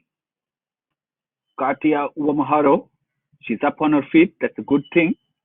But thrice in 3 deliveries, she's run 2. And this one included a desperate dive as well. This partnership, though, 22 of 19. Rwanda have reached 100. There are 9 balls left. This morning, Namibia made their way to 110, and that proved to be enough. And looking at how the game has so far, just think that anything over 100 would be good for Rwanda, and they have it comfortable so far. 9 more balls to go. Blessing at him. That's nicely hit. There's a lot of power there. She's found the gap, and once again, the ball won't go to the fence, and they'll run 2. I can feel for Katia there, and she gets hit on the helmet as well. 8 runs so far of the over. Nobody in Rwanda will complain except perhaps Katia Uwamaharo, who had to run 2 in all 4 balls so far.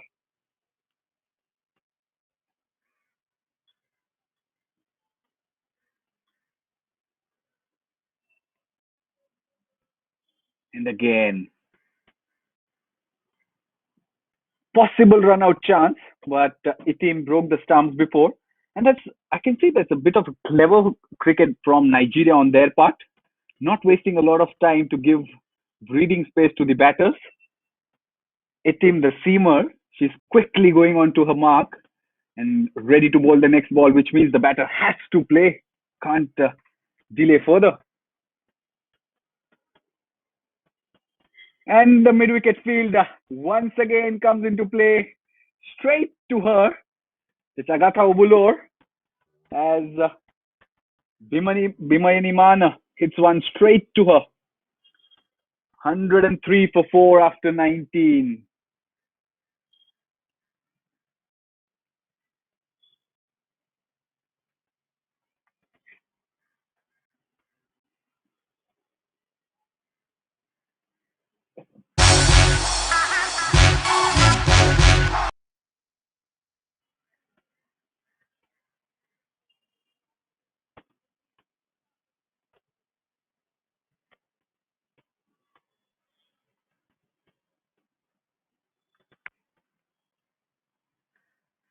Break time means strategy change time. Head on to the Player Sport app after this over for live fantasy. Hashtag Khela Kya.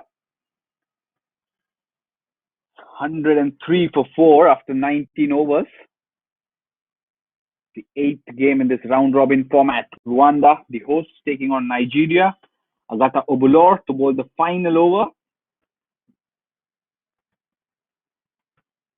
Katia Uwamaharo will be on strike. She's on 15 of 10.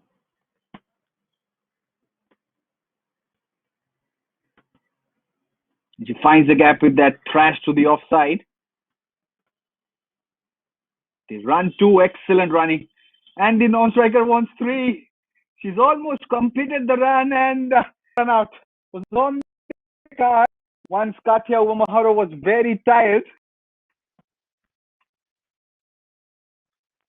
Not sure who the striker is, but she completed before Katia could complete 2.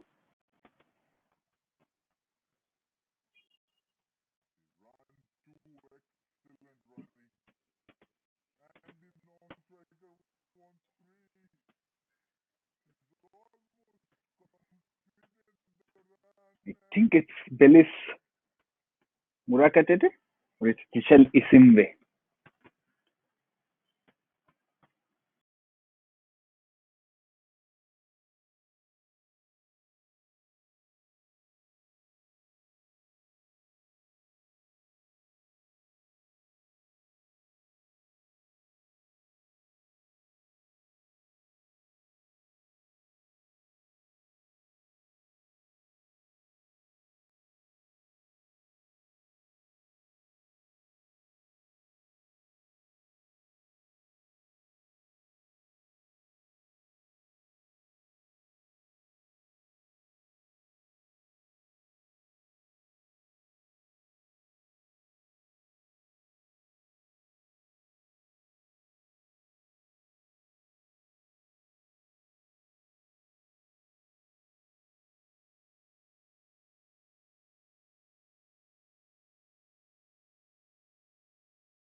Not for a dive to make it in.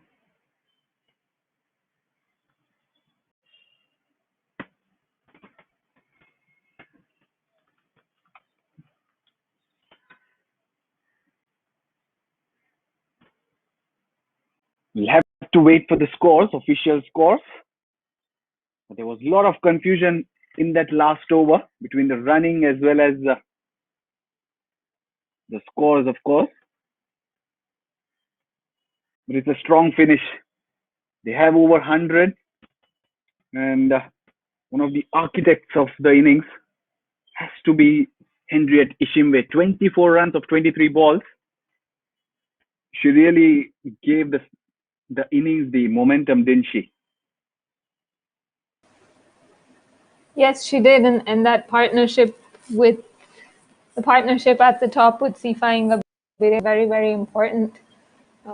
But Henriette Ishimwe did inject impetus into that innings, and it wasn't through big hitting; it was through the running between the wickets.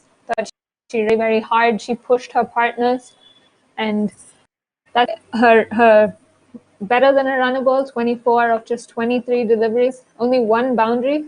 In fact, this entire innings has seen only 3 boundaries from Rwanda. So I thought Henriette Ishimwe batted very, very well. And then Katia Uwamaharo towards the end as well. Both her and Diane Bimenyimana, them put together a very good partnership. Again, it was all the running between the wickets, those twos towards the end. She was very tired. Both of them got tired out, and those led to them losing their wicket. I thought all 3 of them batted very well, and Sifa Ingabire at the top of the order, not somewhere she's very, very good, but I thought she showed a lot of grit. She pushed through that innings. She wasn't timing the ball very well, but she held the top order together. Really interesting to see that batting scorecard when it appears, because Sara, who almost came in the last over when the cluster of wickets fell, and the batting order, the innings didn't have any momentum, and at no point did she or any of the better Bimenyimana or Giselle Ishimwe came up. So can you understand what happened in that inning, even though they have over 100 runs on the board? Yeah, I'd be very interested to know why Sara Uera pushed her from the order. I mean, as captain, you'd think that she could walk into bat wherever she wanted. In the first 2 games, we did walk in at number 3. In that first game, she batted quite well. She was the only one to reach double figures. But even through that short little knock, she did look very good. So I'm surprised that she didn't until last over. Their batting order did seem slightly strange. Ingabire pushed up top, and when you had the likes of Katia Uwamaharo and Dan Bimenyimana, both of them, I thought came in, they looked like they were the score runs. They were very positive, ran very well, and were happy to look. They looked like they had a lot more power than Sifa Ingabire. So I think the entire batting might be confusing to me, but eventually it seemed to have worked for Rwanda. They got past that 100-run mark, and I'm sure they'll be confident going into the innings with the ball. We talked about the track slowing down a bit, and the bowling, if we talk about it, Esigbe Favor and Mary Desmond, both the spinners, were quite economical. Nobody kind of ran away with the wickets, but they kept it really tight. Economy of around 3.5 for Favor and 4.75 for Mary. They bowled really well and used the slowness of the surface to their benefit, didn't they? Yes, they did. Favor Esigbe, I thought she really tied. She really tied the openers up. Sifa Ingabire really couldn't get her away. She caused the run rate to drop drastically, and I thought she did an excellent job. Both spinners did an excellent job.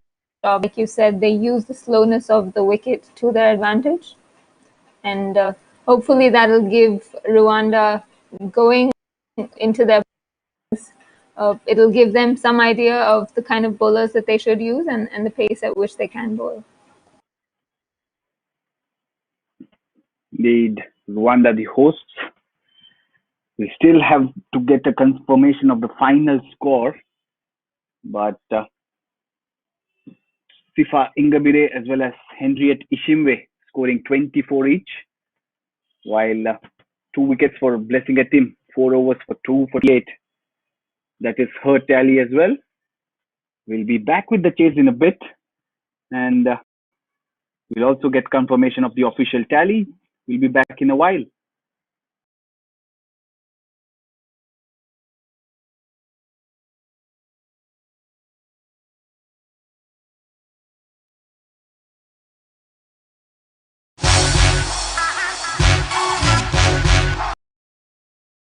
Hi everyone, my name is Yasmin Daswani, and today you are listening to Let's Associate, a collaboration between Women's Crick Zone and Associate Women in Cricket. Today is our very first episode, and we will be speaking to Esther Corder, an all-rounder who plays for the Netherlands.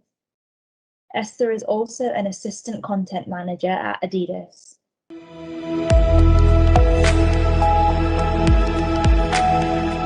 Thanks. And Esther, could you let us know how you started playing? So how did you start playing cricket? Yeah, I think like a lot of people here in the Netherlands, a lot of us played because one of our relatives or family played cricket. So for me personally, I'm half Australian, half Dutch. My dad is English Australian, so I was born in Amsterdam, but then lived in Australia for 7 years. So I think that's where my cricket roots started. But mainly from my dad's side, on the from the English country.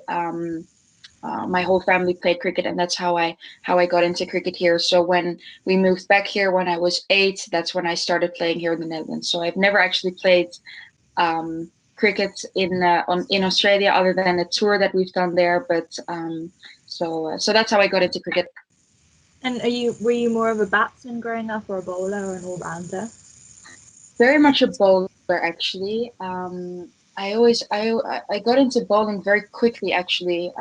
I think when I was very young, I attempted wicket keeping, but that was not a success. So quit that very early on, and then really developed myself as a bowler. And I think over the past 2 years, also been working really hard on batting, and I think I've been very much enjoying that over the past few games as well. So especially with club cricket, really trying to combine both the bowling and batting.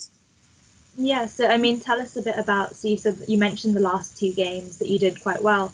So yeah, I saw that you top scored in the game on Thursday. So can you just talk me through?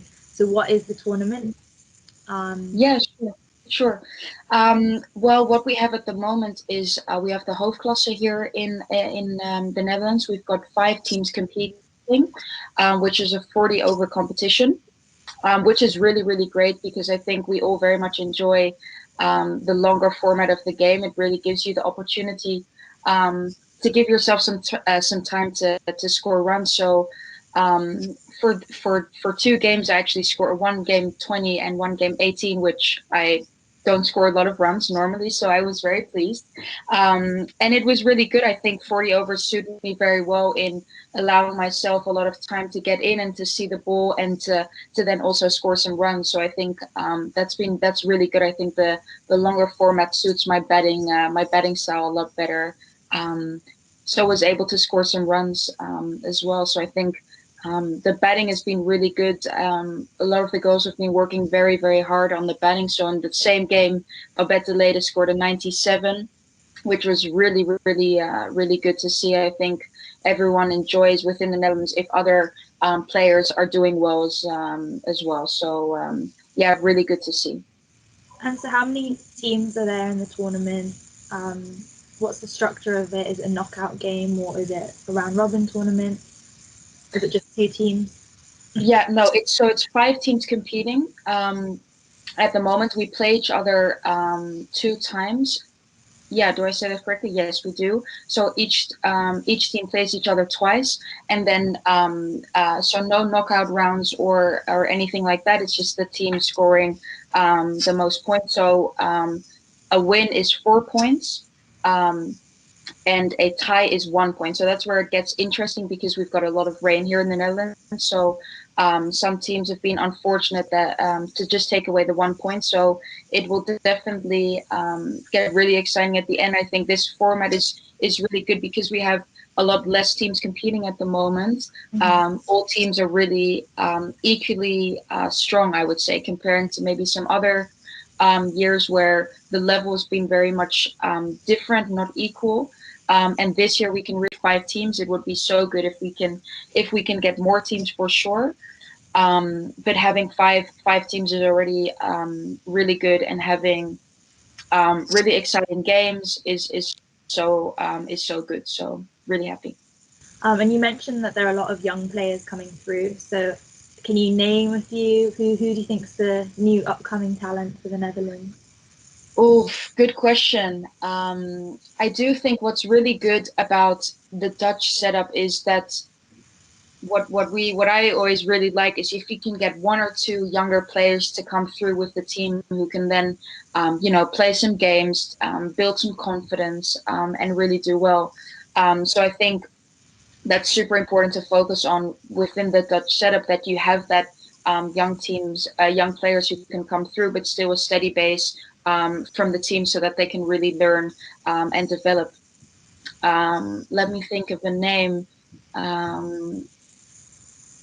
I think at the moment, Merel Dekeling, who plays for Quick as well, I think she has a lot of talent, works super hard for it. I think that's really good to see. What we're seeing now is the younger girls are getting that opportunity, so also maybe more of the drive for them to to want to play with the older girls. I think that's so good. If I look at when I was younger, I think the what I looked up at most was the older players who were doing well, and that you can you feel part of the team and you want to play with them. I think that's so important for girls cricket, is that you have people to look up to, who you admire, who are doing well.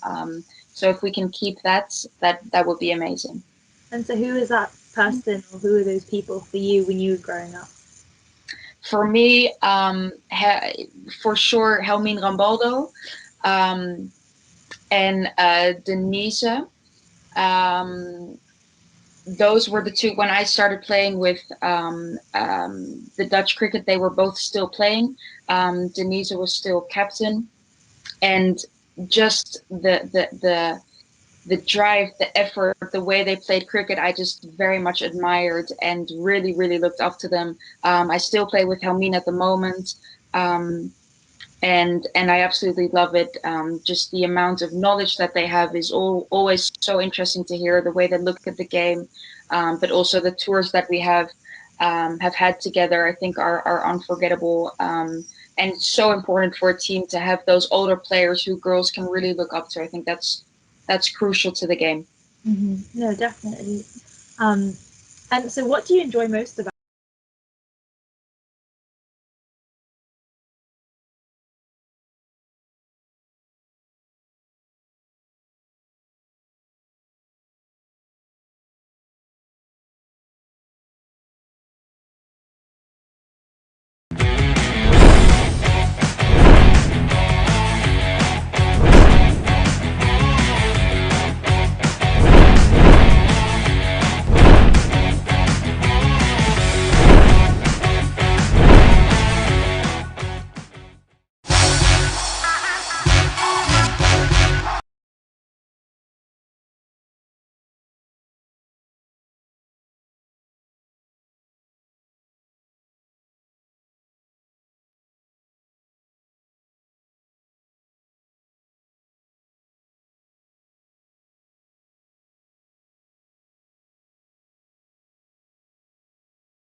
Welcome back to innings number 2 of match 8 of the Kwibuka Women's T20 Tournament, played at the Gahanga International Stadium in Kigali. Rwanda take on Nigeria. Rwanda batted first, scored 108 for 7.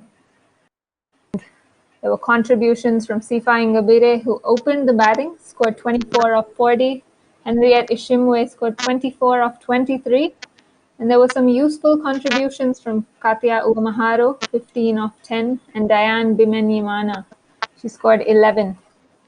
There was a bit of a collapse towards the end, a flurry of runouts and LBWs, but Rwanda managed to inch their way to 108 for 7 of their 20 overs.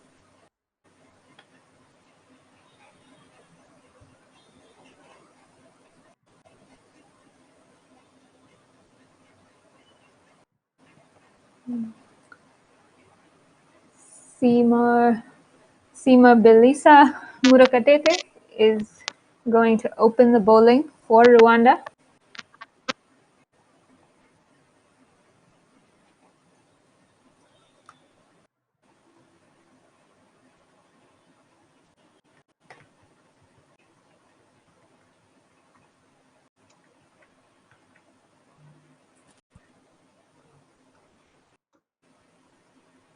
Nigeria's openers have come out. And I have alongside me my colleague, Karan Kulkarni. He's joining me in the commentary box today. Hi, Ananya.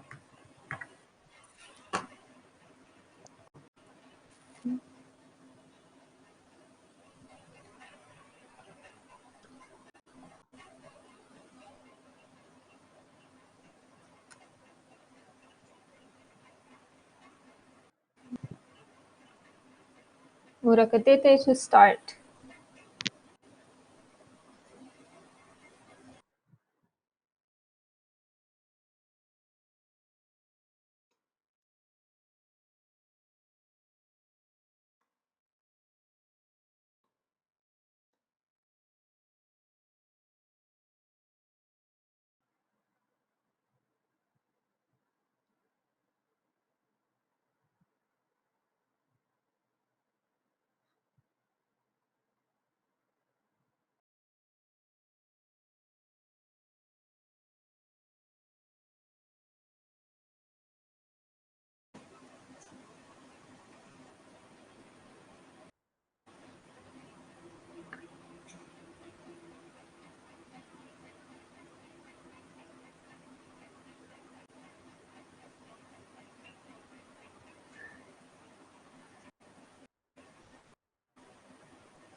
That's a white ball signal by the umpire.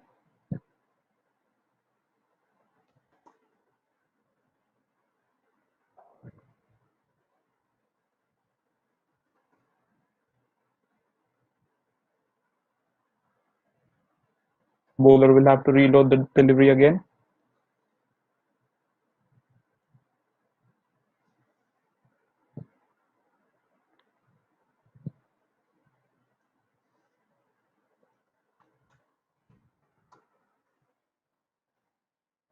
That's on the pads, a huge appeal. Not out, says the umpire.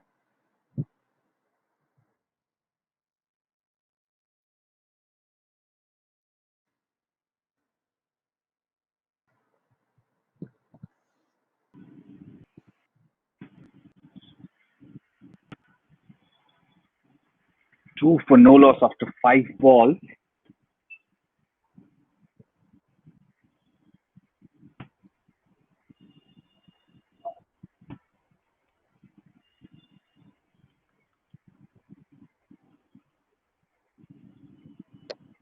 Slight misfield there. Will get a single. 1 over Thinks he's gone. just back in the 3 crease right without loss.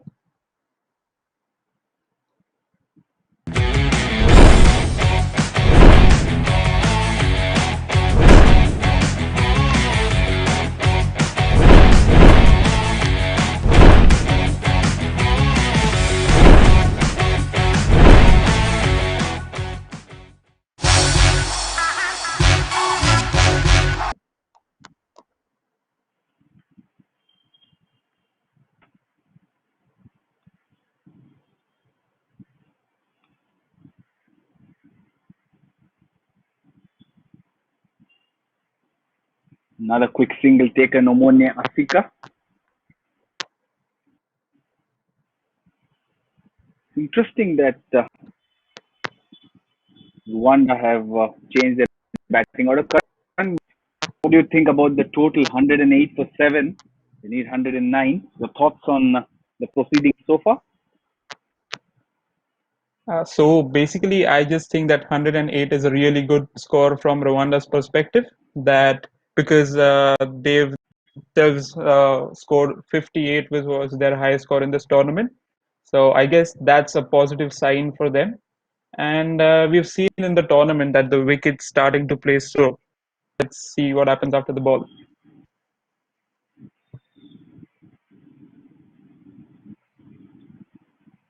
Very wide, but you think they'll be very comfortable with what they've got? We'll take the conversation in the next over. The first over now comes to an end, 4 without loss.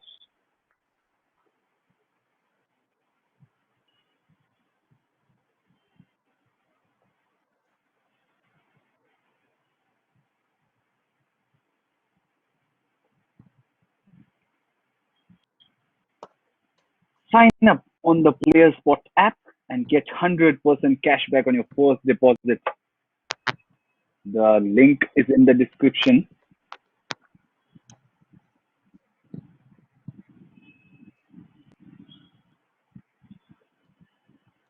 So yes, Kevo, Sudarshan, Esigbi, as you were and saying, Ammonia. so yes, as you were saying, I don't think Rwanda should be very comfortable with that total because, as you know, T20 cricket is a game of magic. Like uh, anything can happen at any given point. So you just have to keep defending your total as high as it is or as low as it is.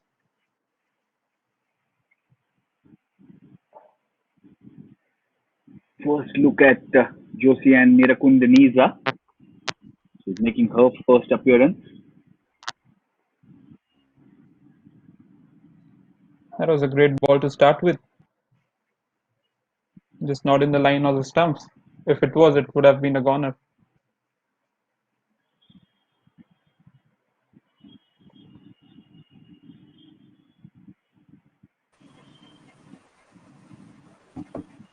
Then on the pads, works it through of square and another couple of runs. Great running by the pair. What is your take? How should they approach the chase? Because as we said, 109, not very big, but your thoughts on how they should approach it?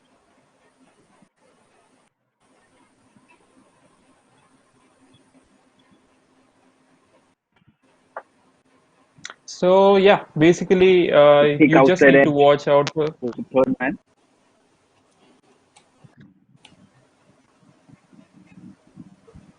Basically, you just need to watch out for the first 3 to 4 overs. I know it's the power play, but you don't want to lose out on your openers. So just have a look at the ball, assess the pitch, first 3 4 overs, and then start picking your spots. And obviously, you are going to get loose deliveries to hit them out of the park or just like whack them for a four. So yeah, it's just like you have to play a calculated innings and I'm sure then you'll see your team over the line.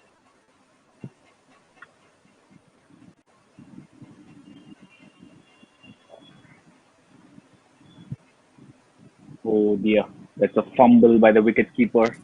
Will be called wide, and it's a single by. So these are the runs that count.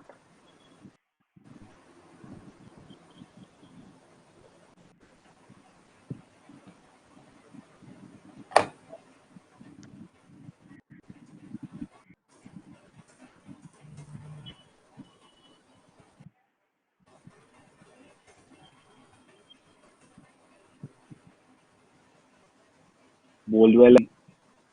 We've seen teams attack from the word go, especially the fielding team I'm talking about, having a slip or short cover. But so far, Rwanda don't have any. And Tika has already gone 2 edges through where slip should have been. So, your take on this field setting?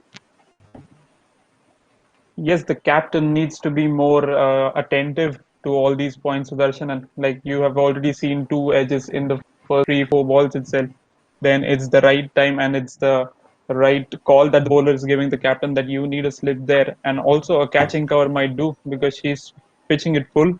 So maybe that a catching cover can get a wicket there. 2 overs gone, 10 without loss.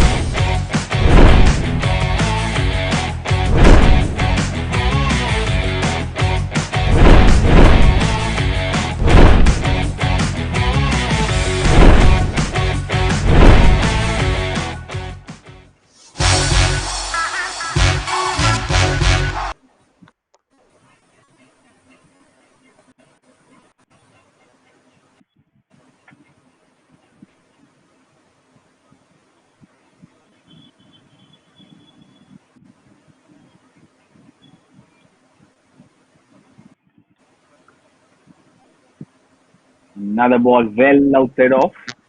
Well, if Murakatet is getting a lot of swing, and I think she's gotten away with one. Not called wide there.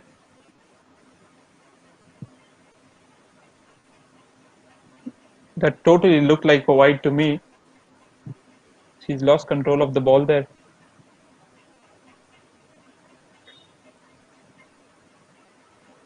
She seems to be predominantly an outswing bowler, and hence she has a slip to the right-hander.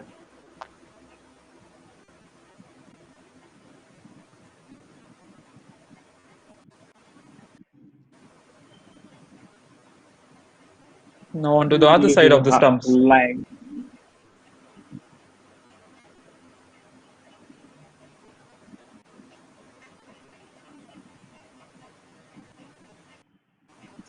We've already seen a bit of a positive start.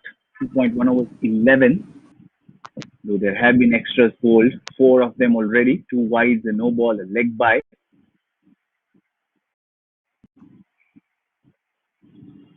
Good shot, very good shot. Favore Sigbe is exploiting that cover region. Something that her idol in Virat Kohli, the Indian men's cricket captain, does, and she gets a couple for that. 4 from 8 for her.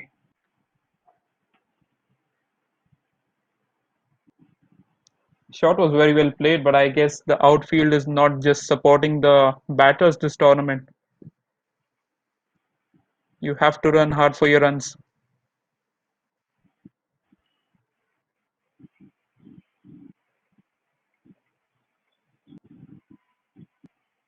Interesting you mentioned about the outfield, and here's what I want to ask you about the pitch and your thoughts. You think it's easier to bat, good for us, because you see Rwanda struggled at the start, but really posted 108, which we think should be enough.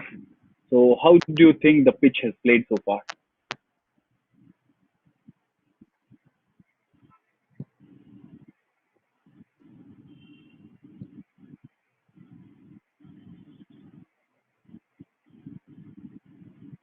See, at times, when we saw Rwanda's innings as well, the pitch was playing it slow. But what happened was they didn't lose any early wickets. But when they started losing wickets, they were just like piling the wickets up. So I think the pitch is slow, but you have to take the well calculated risks at time. When when the ball is bad, you have to dispatch it for a four. So obviously the outfield being slow, you have to run hard.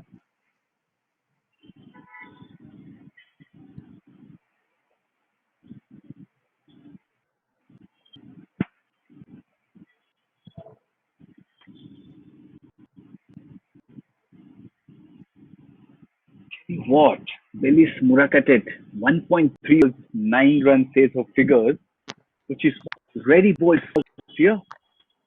Two wides on the offside, 1-7 because two wide offside, two down the leg, struggling to find. Well, I well, guess it's well. The right time for the trouble only captain. continues. I guess it's the right time for the captain to, just go up to the bowler, give her the confidence she needs. Because I'm sure she's not a bad bowler, as you can see from the swing she's been getting.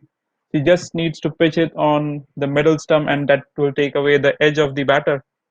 The fielding is perfectly set for her. The keeper's there, Sarah Vera, and also the slip is right in the position to grab a catch. Interesting use of word. Come back to it.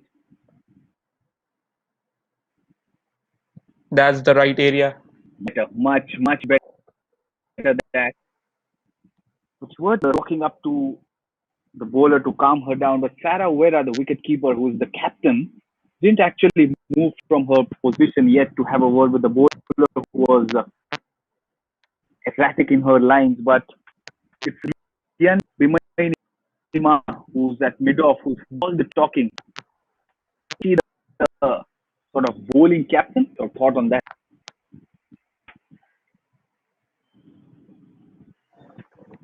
That's really, really good of her to, walk up to the bowler and give her the confidence she needs. You need sometime, no matter what level of a bowler you are. You might be the world's number one bowler, but you just have that one bad day, and that's the day when you need a lot of support and motivation from your teammates. And that's exactly what the fielder at mid-off is doing.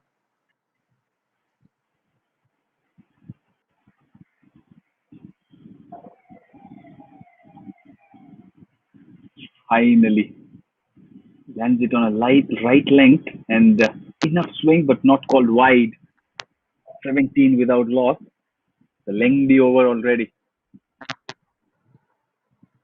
That was a great, great delivery again.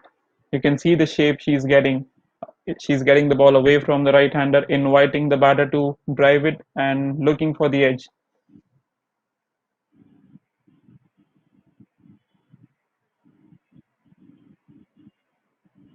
Edged but safe.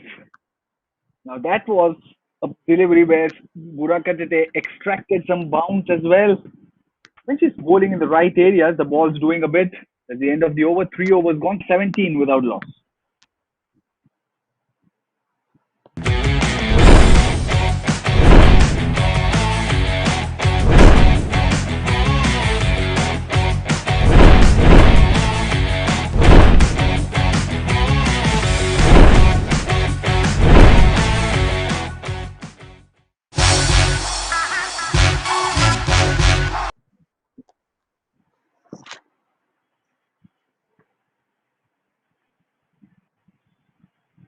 Players Spot is India's number one gaming destination, and play fun games on the app and win up to rupees 5 crores daily. Hashtag Khela Kya, which means have you played?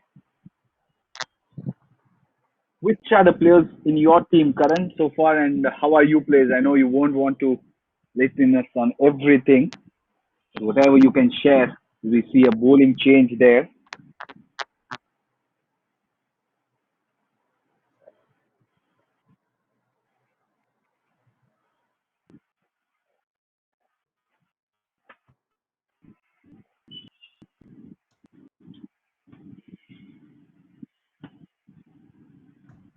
Lovely tossed up ball from Margaret Vumilia.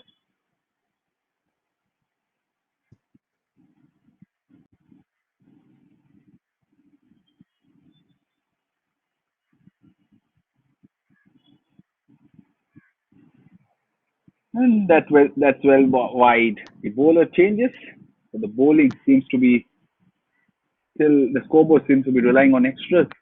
Very nine of it. I see most of the spinners in the tournament are bowling these loopy deliveries, which are always good to see because they're so like you just feel like hitting them out of the park. But those are the ones which are the tricky ones.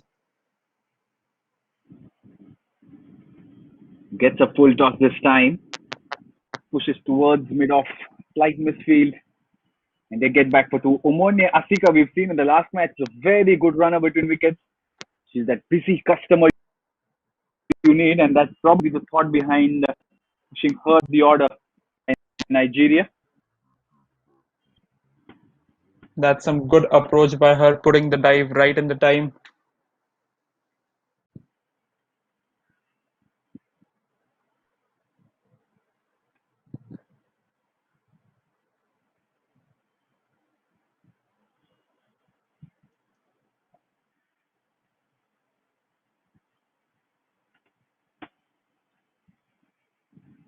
You played a fair bit as an all rounder.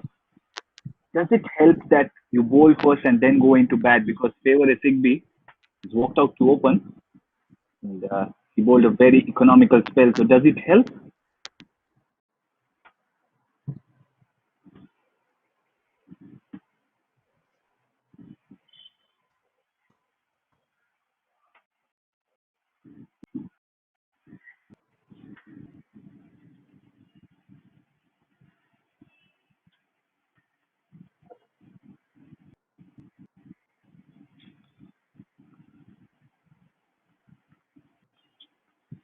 That's 4 overs gone, 20 without loss. Very calm start from Nigeria.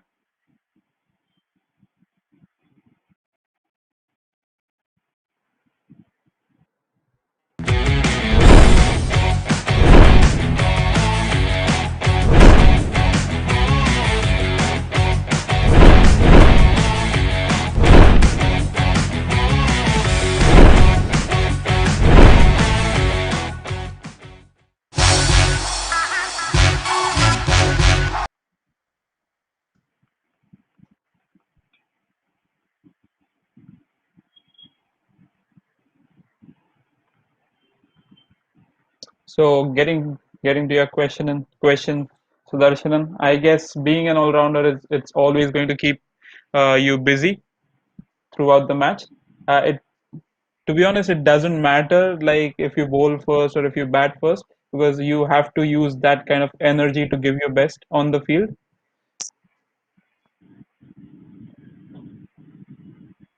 Sifa Ingabire into the attack. Slow loopy deliveries continue.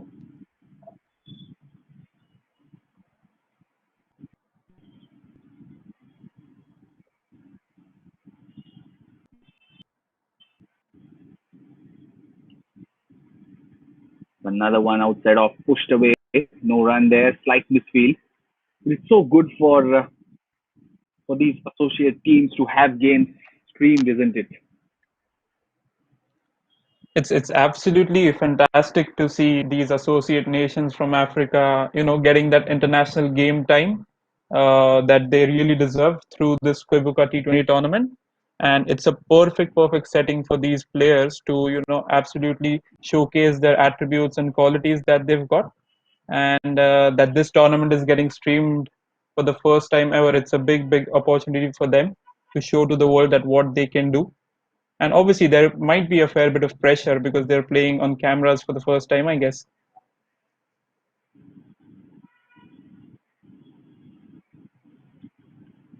Once again, Omonia Asika getting to the pitch of the ball. She's doing the basics right, not leaving her crease very far from where the ball's pitched.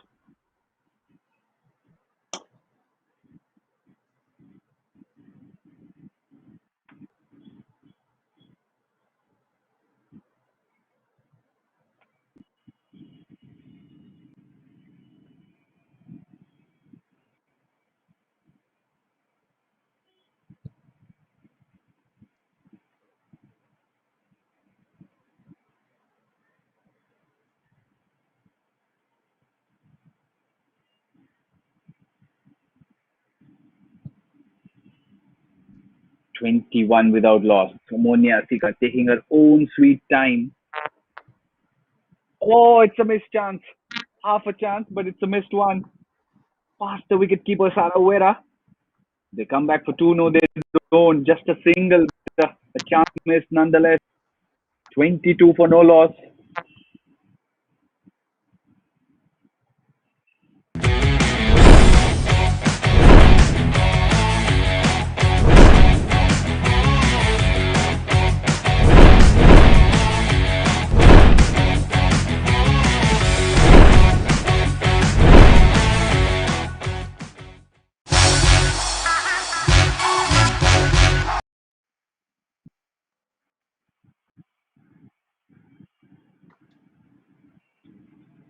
Player Spot is India's #1 gaming destination. Hashtag Khelakya. Then head over to the app. The link is in the description. 5 overs, 22 for no loss. Nigeria chasing 109. Another toss up ball wide. Fine, Gabire. That's not the way you want to Mid-table start your clash. over again.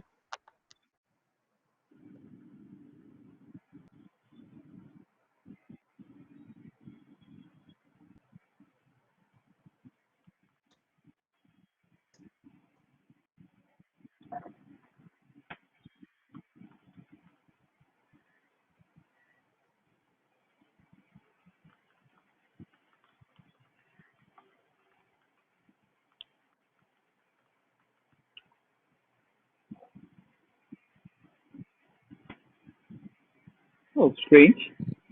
Wasn't called wide. But just see this 24 without loss. Already 11 extras in that. And 9 wides. It's a channel where it's an area where the bowling coach will certainly have a look at after the game.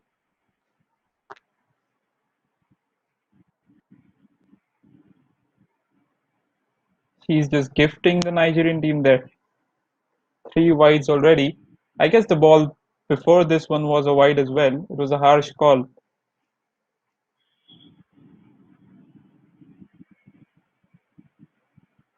Amelia Margaret doing the right thing now, changing the angle.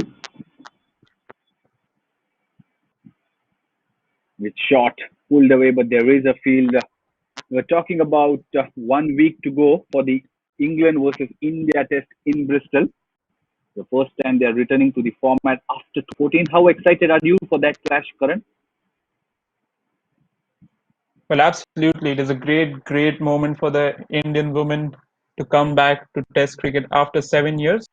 And from what I've heard, what I've followed as well, I don't think Indian women have lost a Test match in England.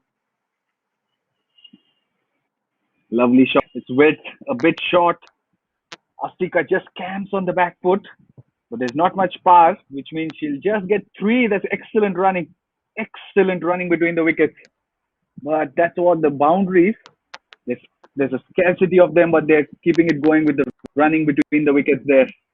28 for no loss. Nasika, 11 of 20.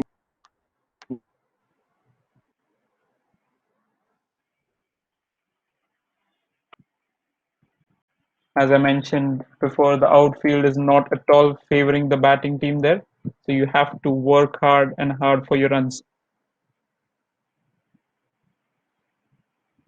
Another loopy, teasing ball. But yes, you heard it right. India haven't lost a test match in England yet.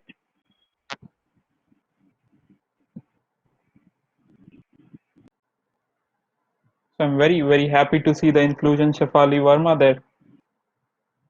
Because what we've seen of her is like the big hitter that she is. But now it's that time where you can actually watch her play Test cricket with the right temperament and patience. So I just want to see how she goes about it, because the impression that she's created for the entire world, that she is the #1 T20I batter in the world. So I just want to see how the transition she makes from T20I to the Test.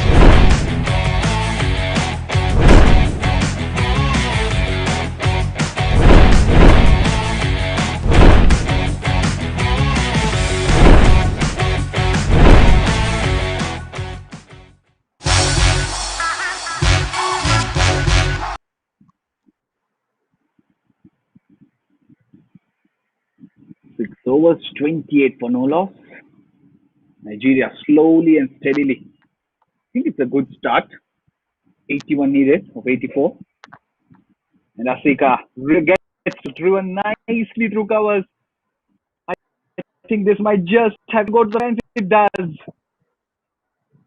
She's pulled it. They'll have a look. But shot.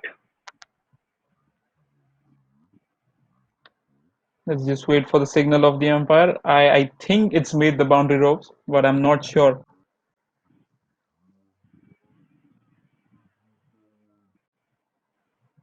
Lighthouse to the pitch of the ball yet again. Almost took it on the full. There, the ball crossing the ropes. Clever of the fielder to back. I think the signal is going to come. No one. Oh well. Well, it seems it's not a boundary. I retract what I said. Interesting. Now it's a single 32. Anyway, I don't think Nigeria had a bad power play at all because like they are building their innings slowly and steadily. The most important fact is that they haven't lost any wicket, which is very crucial at this moment because these two batters have just started to play their shots more freely. And that's what's boosting the team confidence entirely in the dugout.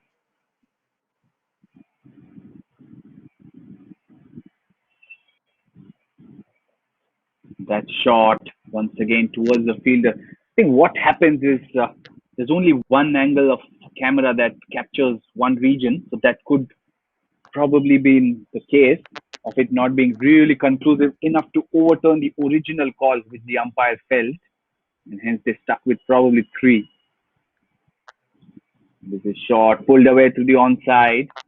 Might not go for a boundary. There is a protection in the deep with the field restrictions now lifted.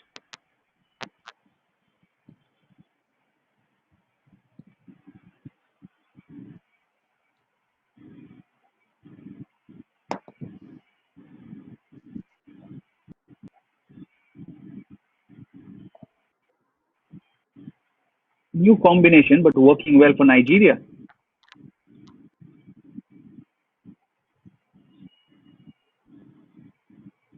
Maybe they'll like to stick to it. In the first innings, Ananya Upendra was on air and we were discussing about which of these two fielding positions is the more important one, the point or the mid wicket. To stand with respect to which is the important one. So I guess in this innings it's the mid wicket region because you've seen already a 3 to 4 shots being played there, but not exactly in the hands of the mid wicket. But you never know. You'll just see the next ball going in the hands directly. At the end of the over, 7 overs gone, 35 without loss.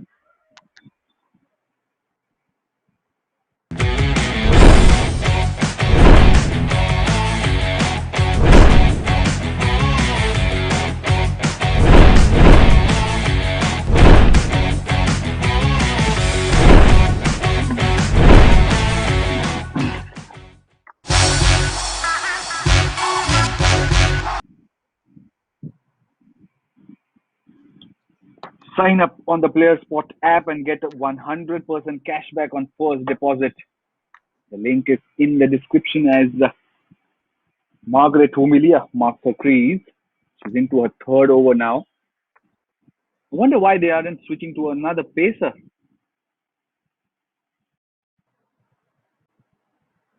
Exactly. So that's my question as well because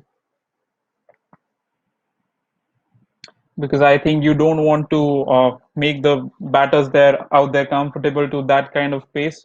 They're just getting more and more of the slower deliveries, and they might actually get used to it.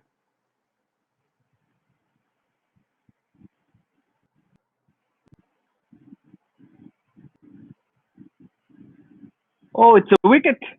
It's a half tracker that's gotten Rwanda the breakthrough they needed. And Omania Asika has to depart.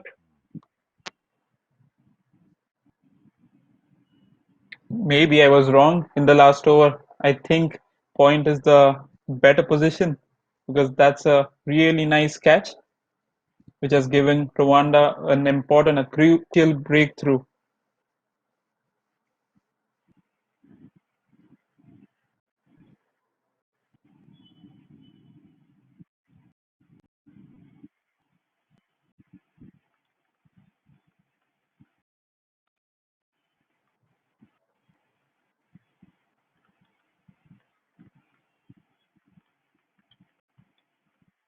So what do you think, Sudarshan, and what would have the chat been in the Rwanda huddle? Are they looking for more wickets or are they looking to stop runs? I think the playing chart should have been more wickets because if Nigeria are able to bat the 20 overs, it's very unlikely that they won't get to 108 as Blessing Etim walks into the middle, one of the mainstays of Nigerian batting lineup. She's the only player to hit a 50 for them and is also the highest scorer. So now that she is in the middle, I just might think that Rwanda would be thinking if they win by taking a wicket, but the chat, of course, should have been and would have been to pick more wickets because that's the only way I see Rwanda winning this.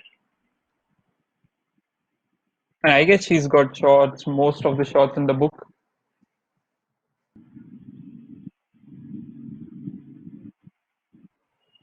It's almost a ritual to bowl a wide and welcome a batter here. Been happening for some time. That's not the ball you want to bowl just after taking a wicket.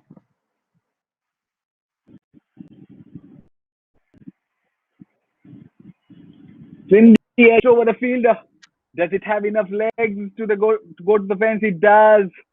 Wonderful way to get off the mark. Etim Blessing. She is just a blessing to the entire Nigerian team, I guess. She's been playing those wonderful shots right from yesterday, and she's continuing the momentum she had.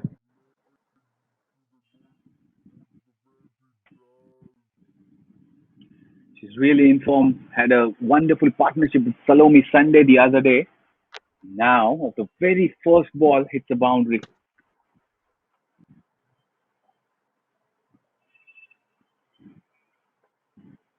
And she got her. Yes, she has a massive, massive strike. That is Wumilia Margaret. Wicket number 2 for her, and the blessing in disguise, you have to say. That's a really really loopy one, just turning at the end and taking the top of the off stump. This is not what the Nigerian team would have wanted from Etim Blessing, but unfortunately she is to depart.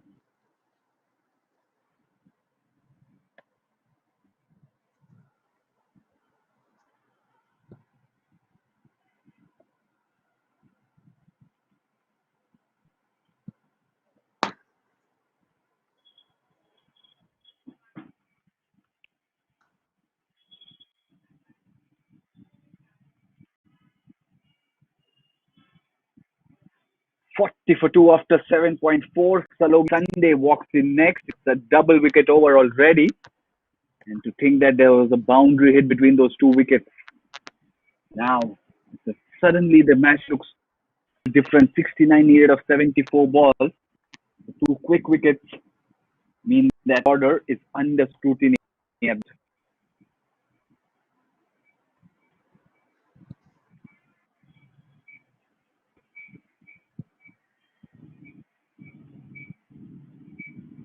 It's on the pad. Swipe through backward square leg. Is there protection in the deep? There isn't, but the fielder chases it down. Oh, favor That's great running. Third. Salome Sunday was not interested at all and makes it comfortably eventually. That's a great start for Salome Sunday already. 3 runs of the first ball. She's made her intentions quite clear there that she wants to get the job done very early.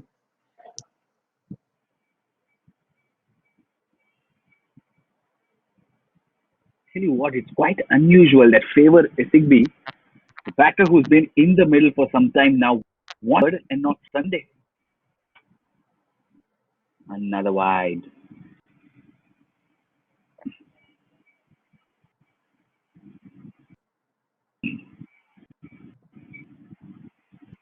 I think what they should do is now they should just decide that who's going to be taking the aerial route and who's going to hold the innings from the other side. I think in this case it's Salome Sunday.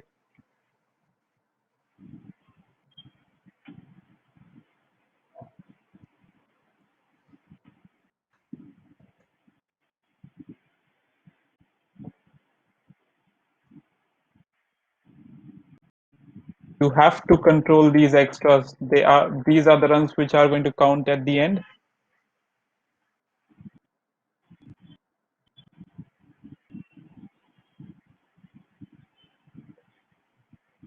Well, finally a legal delivery, but 8 overs gone. 46 for 2, and the extras count reads 15. That's a lot.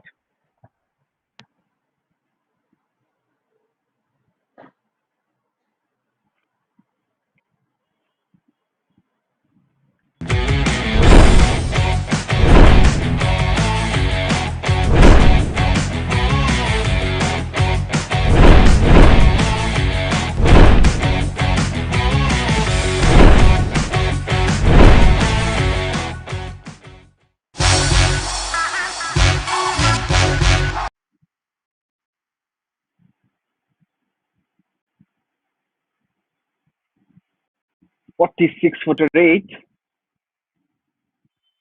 Sign up on the Player Spot app and get 100% cash back on your first deposit. The link is in the description. 1/3 of the runs have come through extras, 15 of them already. And there's a bowling change now. Alice Ikuzwe into the attack. It's a right thing. It's a good thing in a way for Nigeria that 1/3 of the runs have come in extras. But if you think in deep, the batters have to score the runs of the bat as well. So that is not a comfortable situation that you're in, to be honest.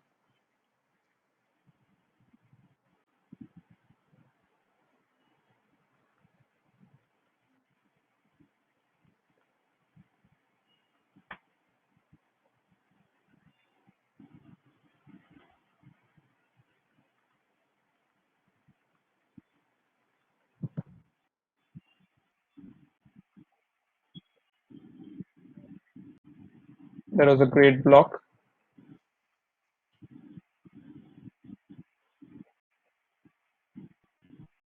He struck, very nicely struck, but won't get much.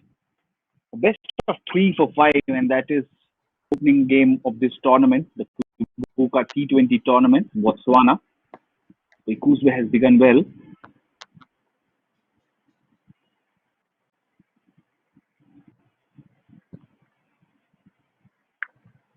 Leash is not giving out any extras at the moment, so that's a positive sign for Rwanda. Edged but safe. Where is the slip when you need her the most?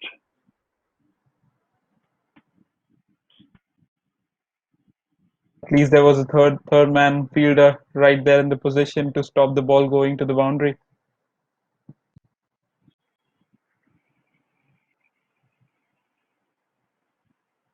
Favor Sigby. 9 runs of 21 balls. She's taken her own sweet time. She still continues to do so.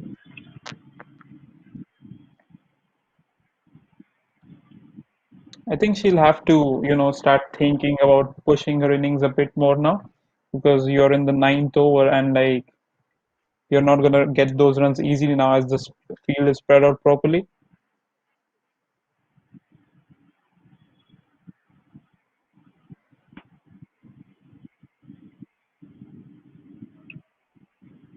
At what time do you start feeling they need 61 of 68? At what time do you start feeling right? I have to attack now, especially a Sigby who's been in for a while now.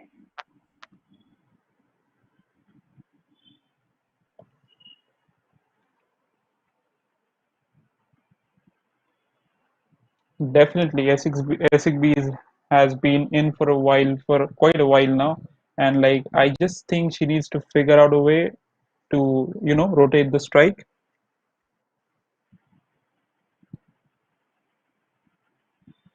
It's the end of the over. 9 overs gone. 48 for 2.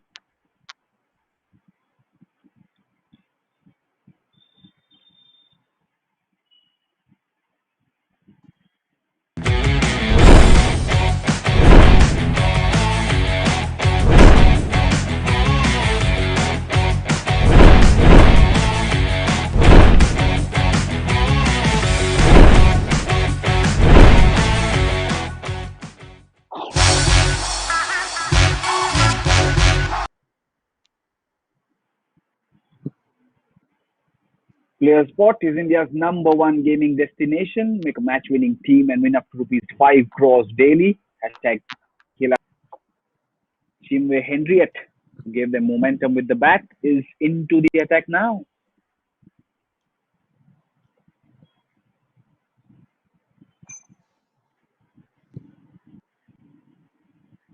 That was a play and a miss.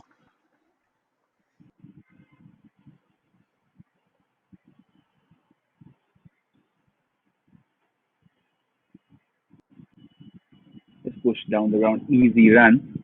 I'm surprised that they didn't go to another spinner or another over from the spin of Margaret or Sifa Ingabire, because it would be really good to have dented Nigeria further, because they need 61 of 60 of 64. I think there should be a variation from both the ends. One end should be held by the pacers and the other by the spinners.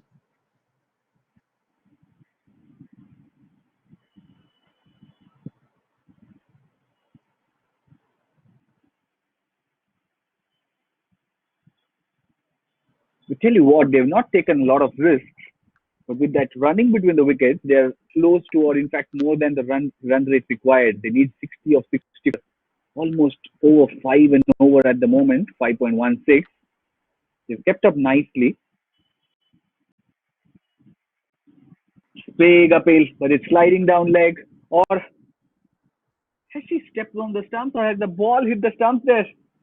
Whatever you say, it's a wicket, and Ishimwe strikes off a very fourth ball.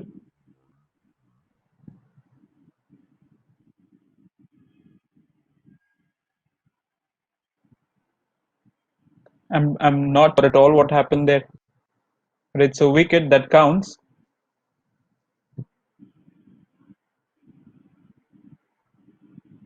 Big wicket in favor of Sigby, who walks out 49 for 3.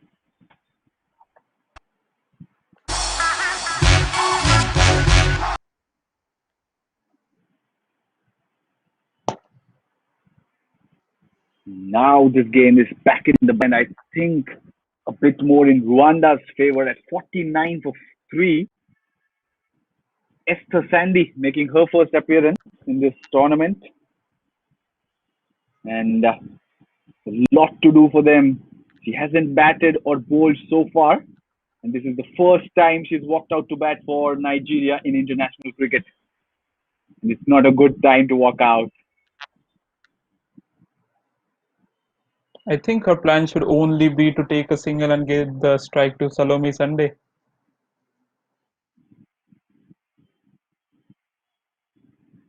She'll feel very good. She's middled that, found the fielder, but she's middled it nonetheless, and she should feel very good about that.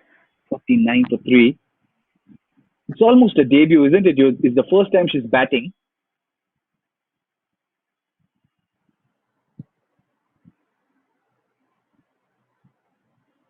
I'm sure she must have Another got one those pushed chills. nicely.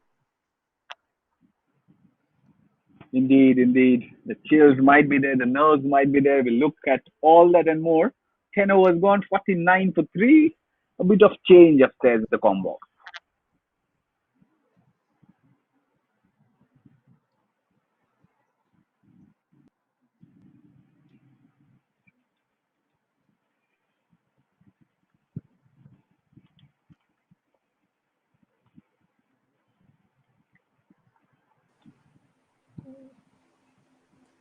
$49 for 3 overs, and Nigeria needs 60 runs. Karan, what do you think? Which way is this match headed? I think as long as they've got Salome Sunday in and like playing some really positive shots. I think the game's in Nigeria's pocket.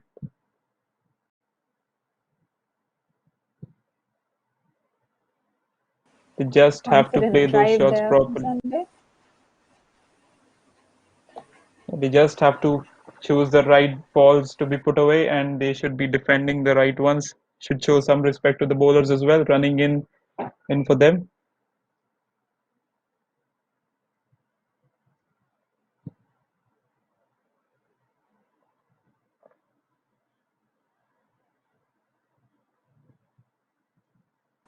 A powerful stroke from Salome Sunday.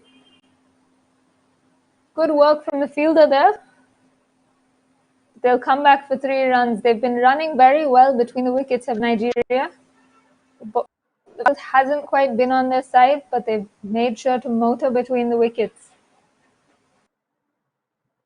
That's where I feel bad about the batters. They're trying to hit the ball very hard, time it to perfection, and the field is not just outfield is not supporting them at all. It's okay. 3 runs is nonetheless 1 run saved for Rwanda. Spoken like a true batter, that.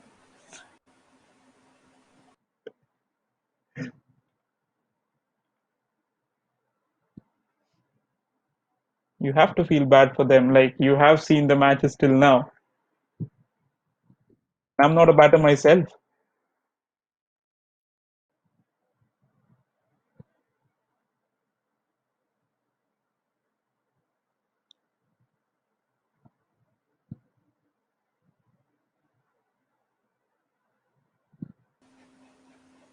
Slower delivery, it looks like, from Ikus.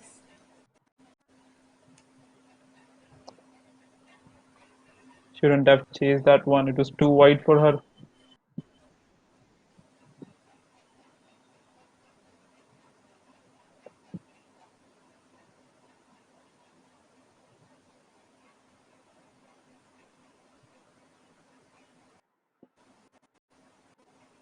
Another wide delivery, swing and a miss, but this time the umpire gives it a wide. Another run added to Nigeria's total.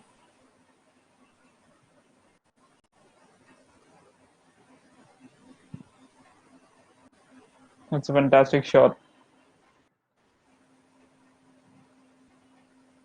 Ball just raced towards the boundary.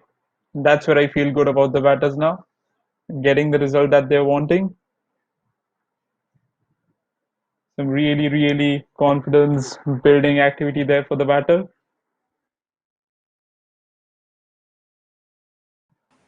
Certainly, fantastic shot there. Alice Ikuzwe persisting with that wide line, but this time Esther Sandy gets some bat on it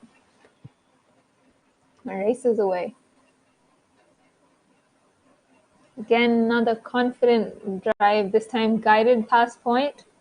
They'll only get a single, but this pair are looking confident. This is really good cricket played by the pair. Just after you've got a boundary, you're still looking for that single. So there's no hastiness from the batters there. It's good, a well calculated innings that they're trying to play.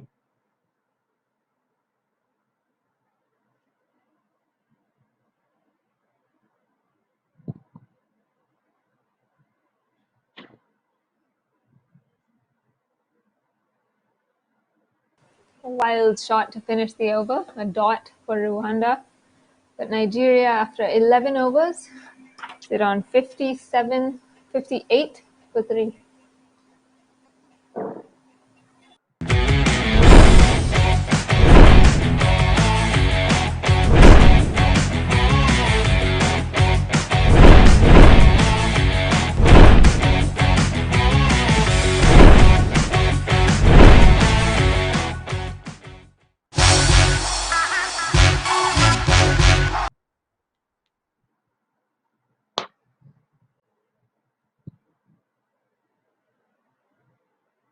So Ananya, as a part of a team pacer, what do you think of this pitch? Oh, it's not a pitch I'd probably want to bowl on, but it seems what we've seen so far today, maybe a a lot of cutters, a lot of slower deliveries will be effective. We have seen the slower balls get some wickets.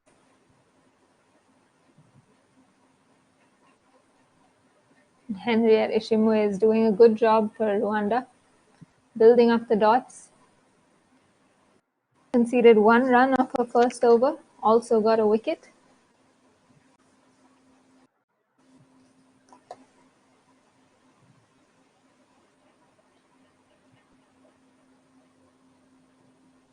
It's a good piece of bowling by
that was the breakthrough that Rwanda was looking at.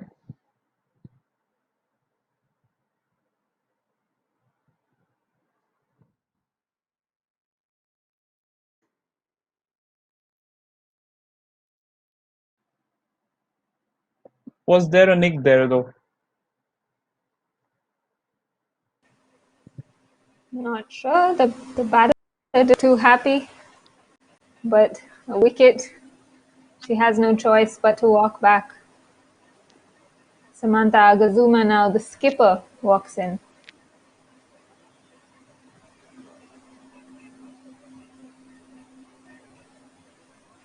They've still got hope in Salome Sunday. As long as she's hanging in there, they shouldn't be losing hope.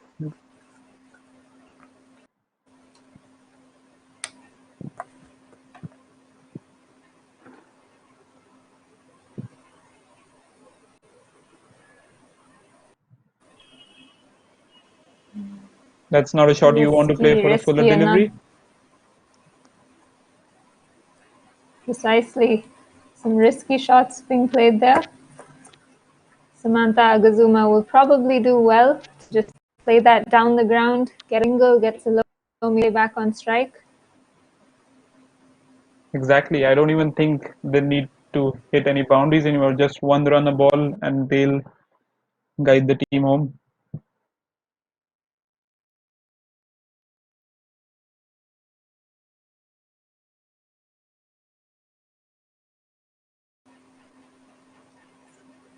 Let's play it out.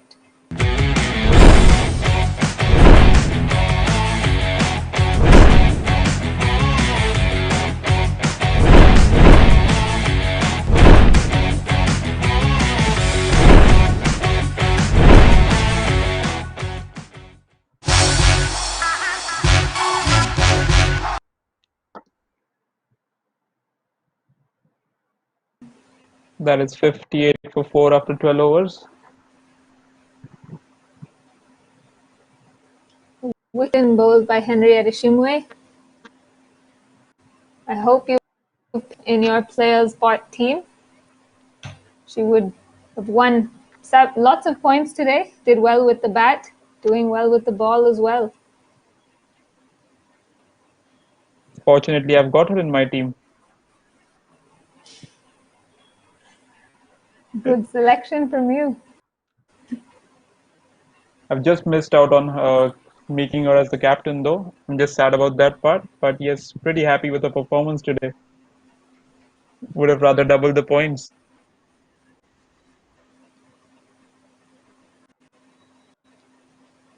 Well, to our viewers, I hope you are taking a leaf out of Mr. Kulkarni's book. choose wisely, and you can win prizes on Players Pot. If you haven't yet downloaded the app, link is in the description. That's a risky ball, and it's put away Powerful for 4. shot. It's just raced towards the boundary. I think Yes, it's a no ball.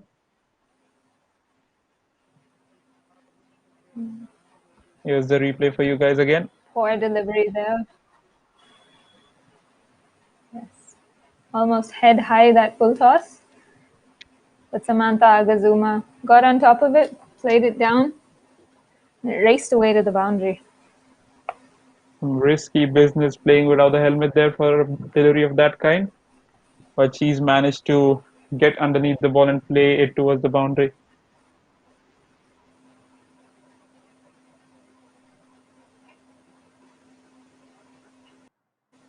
On the free hit, she smashes it straight, but only manages to find the stumps. Unfortunate that Had it was the a umpire very dancing powerful there. shot.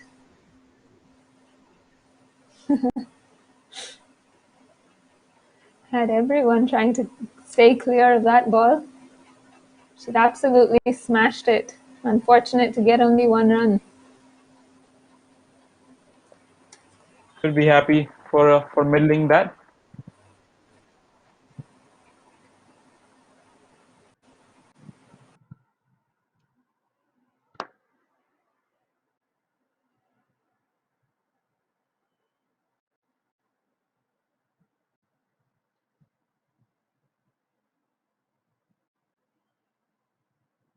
If you guys haven't, you should download the Players Spot right now, Players Spot app right now from the description given below.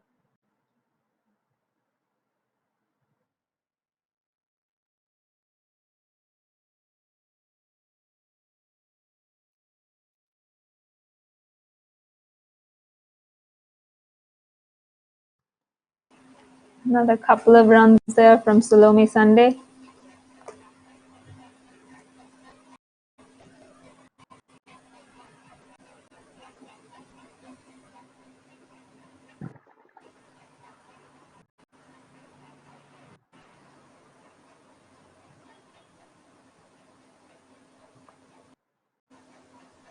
They're pacing the innings quite nicely, that's what I think. Just not taking any risks. They don't want to lose their main batter out there along with the captain. Some poor fielding on the boundary, and it seems Nigeria have found another boundary. Second one off this over, this time off the bat of Salome Sunday.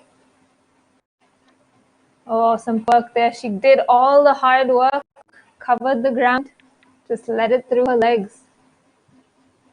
It's an expensive That's over not the from result you Alice want. Ikuzwe.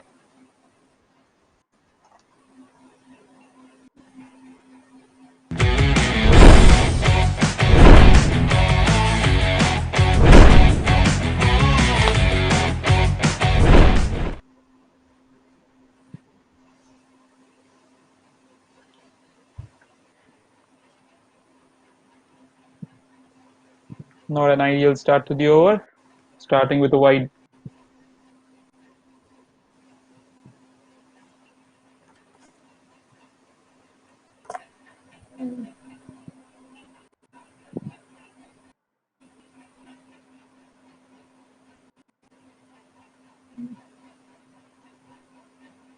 Good drive, a dot ball to finish that over from Alice Ikuzwe. Very, very expensive one. She bowled a no ball, wide as well. And Nigeria have upped the ante, 72 for 4 in 13.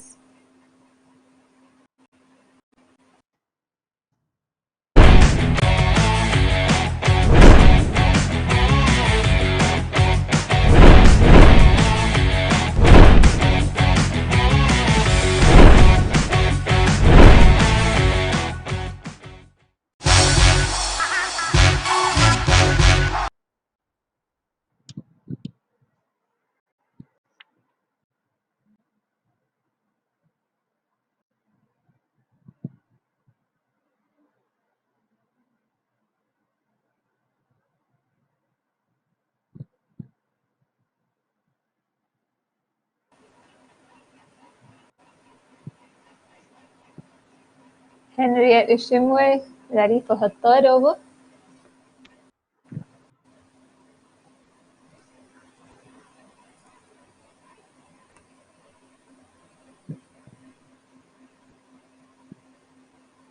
Starts with a dot.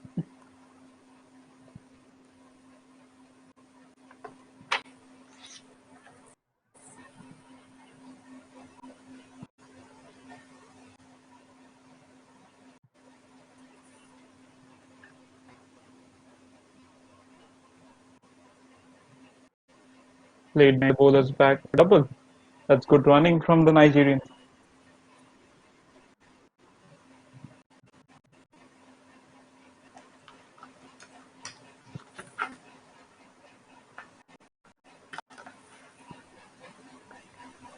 Yes, excellent run.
Unfortunately, we had some technical issues and we are back on track now.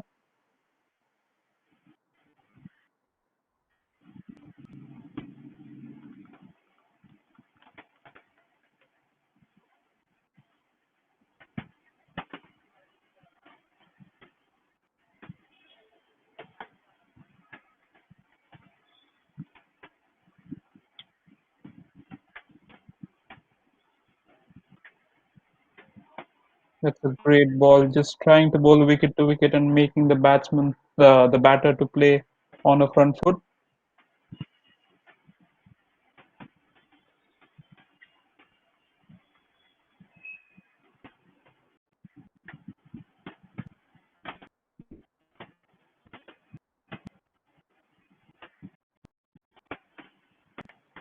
He's got some inner edge there. Taken a single.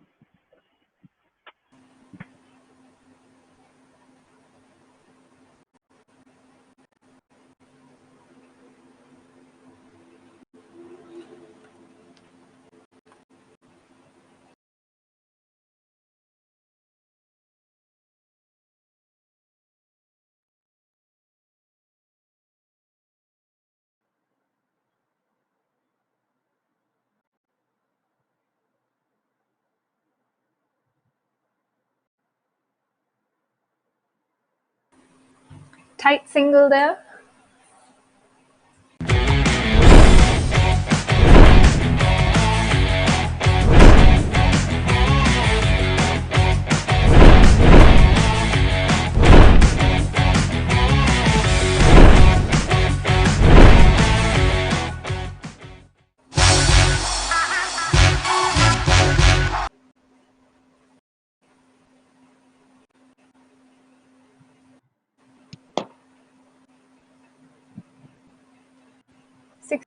Overs gone. Nigeria are 82 for 5.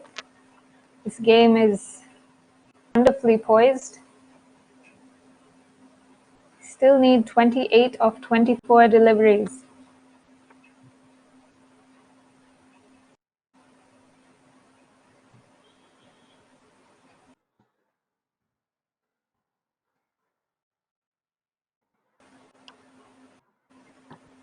There's a change in voice in the commentary box. Sudarshanan joins me again. It's an interesting situation in this game. Nigeria 27 required, 24 deliveries. Two most experienced players in Samantha Agazuma, Agatha Obulur in the middle. Who's the money on point? It's really mind when they lost wickets in clusters.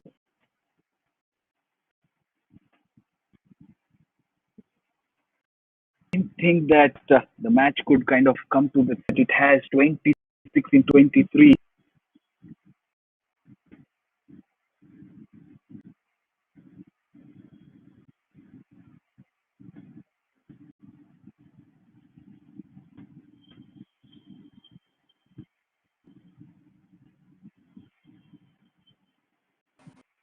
Single there to Agazuma.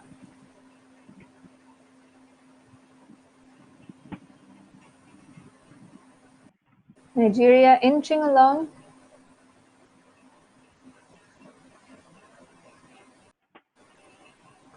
Ooh, and a strong shot from Obulur. Almost carried to mid-off. Seemed to have dropped just short. And the fielder collects it just near the boundary. Oh, it drops just short of mid-off. Obulur living dangerously. But 3 important runs to Nigeria.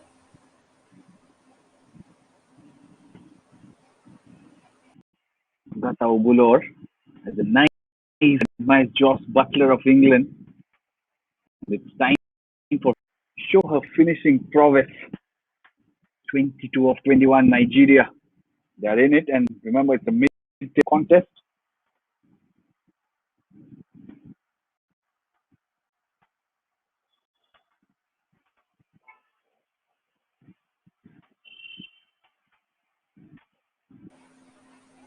Very smart run that. Agazuma showing her experience. Looking to drop and run. It's just over a run a ball. 22 runs. 1 runs required in 20 balls.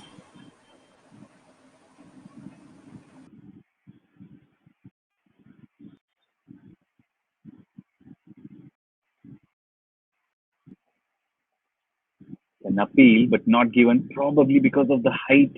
I think the angle might take it down leg as well. The dot ball.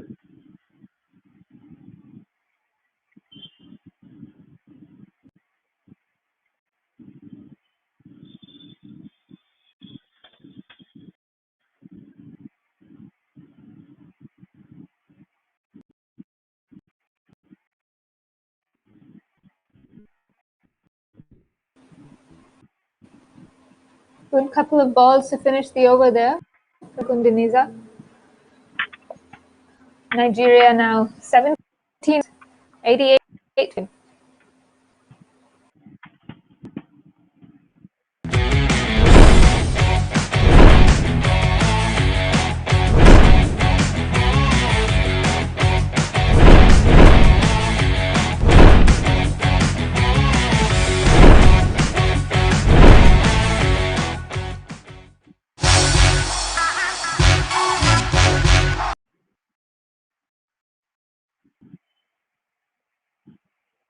Player Spot is India's #1 gaming destination. Play fun games on the app. Please 5 quickly. Hashtag Khela 1 of 18. The full toss is safe. They will get a run. Gata Agazuma.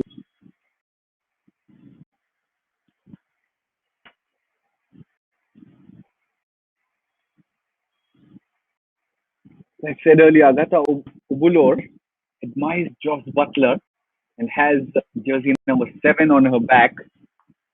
And when you enter finishing territory, they're all good combinations.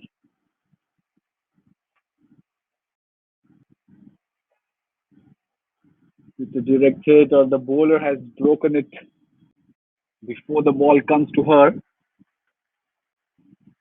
Nerves. They may be experienced, but there must be nerves.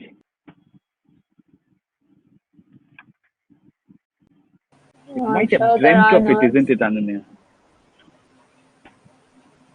Yes, there's nothing quite like taking your team over the line in a chase, a tight chase like this. Will take a lot of energy out of them, a lot of concentration. They'll need to keep their wits about them. Run a ball, not too hard, just over a run a ball. Both of them have the power to find the boundary at least once. Nagazuma comes down the track, pinches another single to mid-on.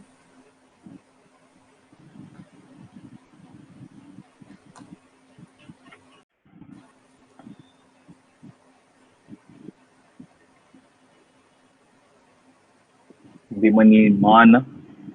It was second over, just 7 runs given away so far.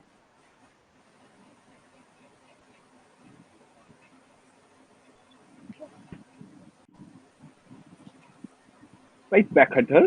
Singles are doing the job. But somewhere they'll need one boundary or a ball where they'll need 2 or 3. Which school of finishing are you, Ananya? Are you someone who loves to the end, or you'd want that one big shot out of the way at the moment?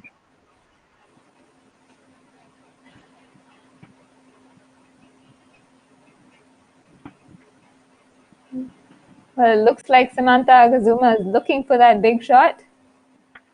And unfortunately, she hits it straight to cover and is run out. Oh, this could be a big blow for Nigeria. Captain was looking good. Excellent work from that extra cover fielder. So bad was a wicket for Nigeria. These two looked like they had things under control. They lose their 6th wicket now, 92 for 6 in 17.5 overs.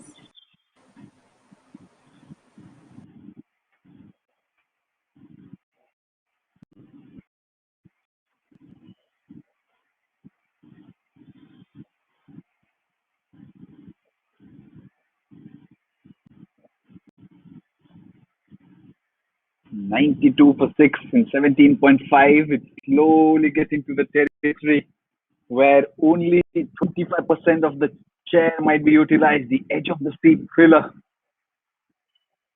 17 needed, just 13 balls in hand.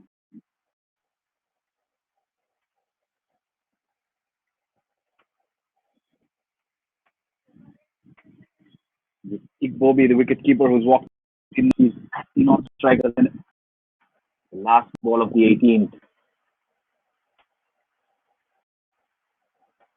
Just solid defense. 92 for 6. It'll stay at 18 overs done. 2 overs left. 17 needed.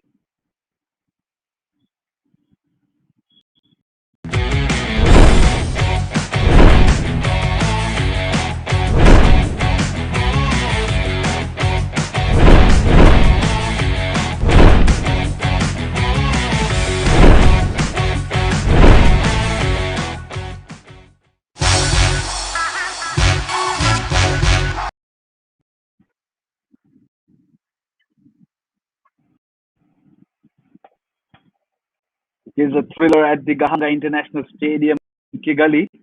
You could be part of another thriller if you have already made a top app. India's #1 gaming destination. Apne hashtag Khela Kya as Josian Neurocondenza walks on for another over. Is it trapped in plant? No, says the umpire. And they don't get a single, more importantly. Dot ball to begin the penultimate over. More importantly for Rwanda, it's Bobi Abigail on strike. They want to keep her on strike as much as possible.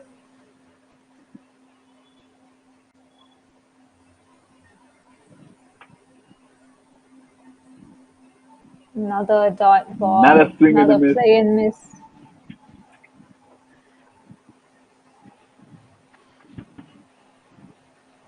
Bowling from that end is Josiane Nyirankundineza, bowling to the new batter, Abigail Igobia.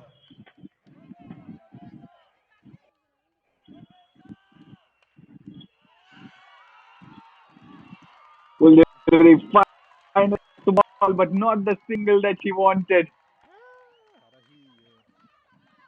Very, very interesting here. Josiane with 3 balls up front. What are the lengths you'd bowl as a seamer at this point, Ananya? 17 runs from 9 balls. Oh, not quite. Go.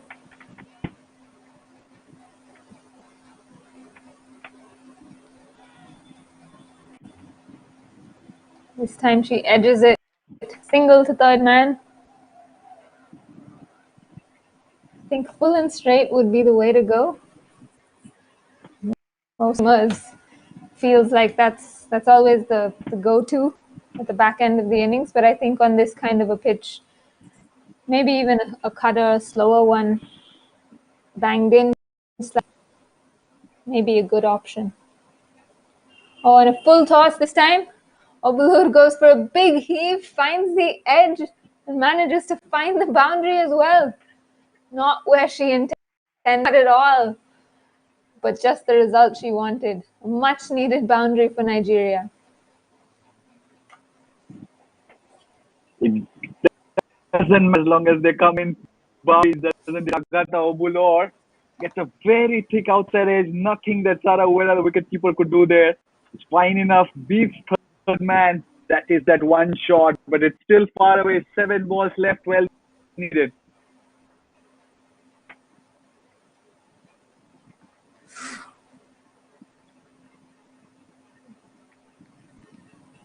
Lovely delivery from Nyirankundineza to end the over.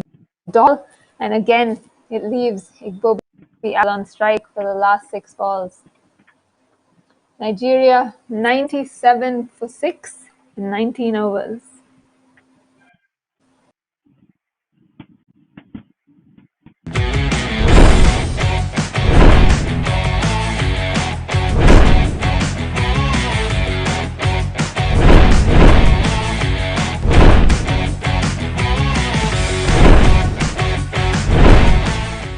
Igobia, Abigail, in the middle for Nigeria. Nigeria 97 for 6, 19 overs. Got 6 balls, need 12 runs to win. With the ball is Diane Bimenyinimana.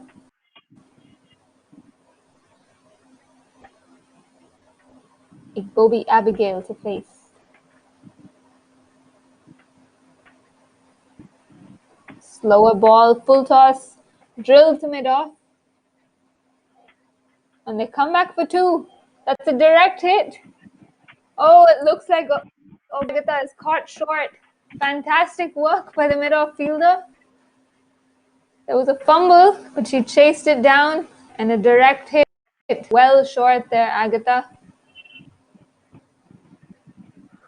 1 run to the Nigerian total, but they've lost the set batter and it looks like she's gotten hit on her face. Could be painful.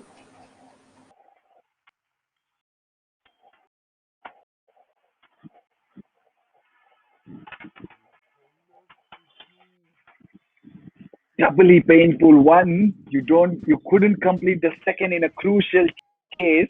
Number 2, it's also ricocheted of the face. Oh dear, she's on the ground. It's not a good sight at all. 98 for 7. That's all in the background now as all on Agata Obulor. Will she be able to get on her feet? I think it's a powerful throw, remember, it's a direct hit. This is why, and you always can't discount the fact that the ball can hit you even when you are not batting. The importance of helmets. The good thing, as we all see, is that she's on her feet and walking away. Just another look at that. Wow, the bowler screaming her heart out. He's thrown it at the stump and that ricochet. Remember, it's a minor ricochet off the bail, but off the stump, and that could be really painful. The end result, a run and a wicket, also an injury. 98 for 7. Agatha Oblo will be escorted off the ground by the medical team because that ball brushed her chin. Direct hit from Henrietta Ishimwe. What a wicket.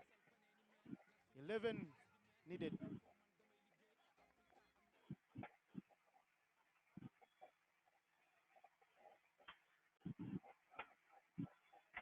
Another shot through the covers.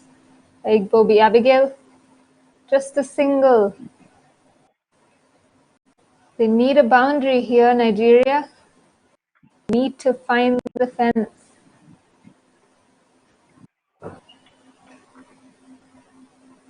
Diane Bimenyimana bowling a lot of slower deliveries. Efosa Joy to face.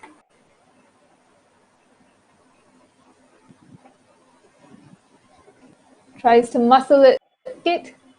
Only a single, long off in place. Work. Returns it very quickly. Good work from the bowler as well. Just a single. 100 up for Nigeria.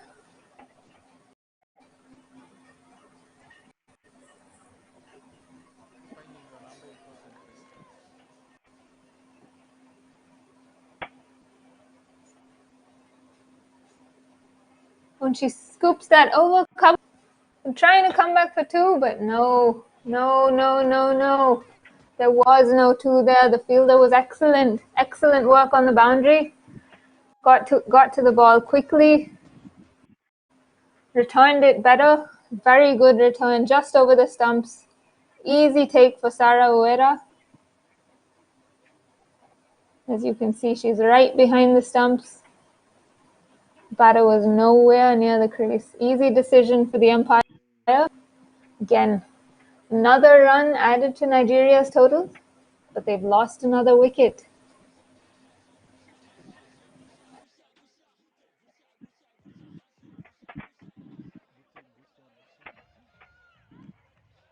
Look at that.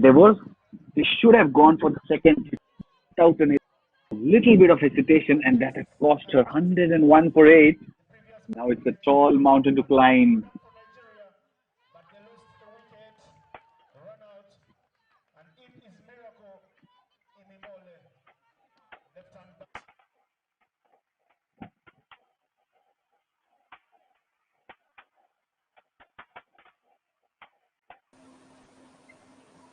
Eight runs needed of 2 balls. And it looks like the debutant, Miracle Imomil, is on strike. Left-hander. Can she find an edge? She needs to find a boundary.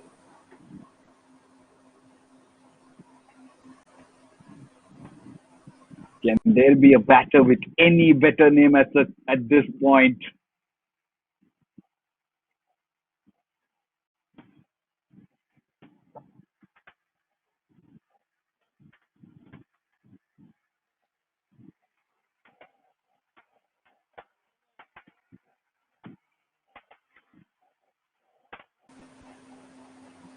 Just a single, only manages a single off her first ball. Now Nigeria needs 7 runs. Final ball, 6 to tie.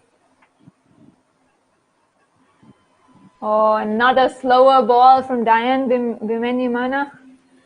Brilliant. She's held her nerve superbly. Dot ball to end the innings, and Rwanda have the thriller. They win by 6 runs. 6 runs. Good game. Fantastic death bowling from the senior bowler. She came in with the bat, gave the innings some impetus. With the ball, she's held her nerve. Nigeria were in full going the last half of the innings. 5 overs, just needed a run a ball. But that still of Samantha Agazuma gave Rwanda a sniff, and that's all they needed to clinch a 6-wicket win. Sorry, a 6-run win.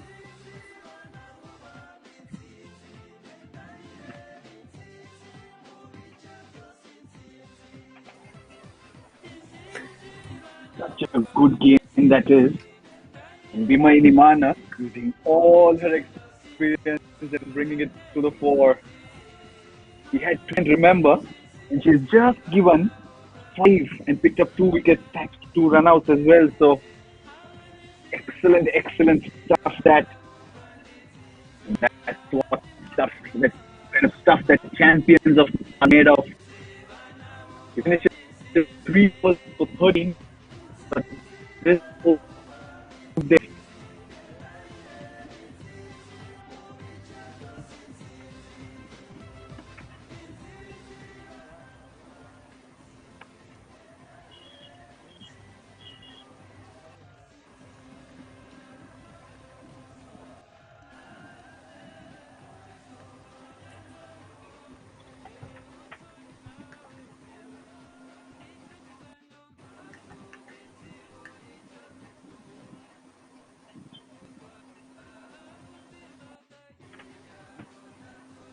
102 for 8, chasing 109 for victory.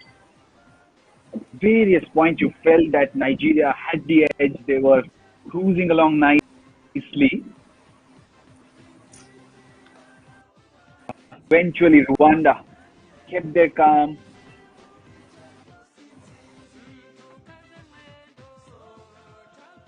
And managed to defend that 108. Remember, at various points, it felt that Rwanda, first of all, wouldn't get to 100. But now, once they got there, Nigeria would end victorious. But nope, that's not to be, because look at that bowling card. You'll see 2 wickets to Wumilia Margaret and 2 for Ishimwe Henriette. And Ishimwe Henriette would be one of the players who would be celebrating and smiling widely. Because one, she batted well to make 24 and gave that innings the momentum that it didn't have, and then came at a crucial time to put a dent in the run.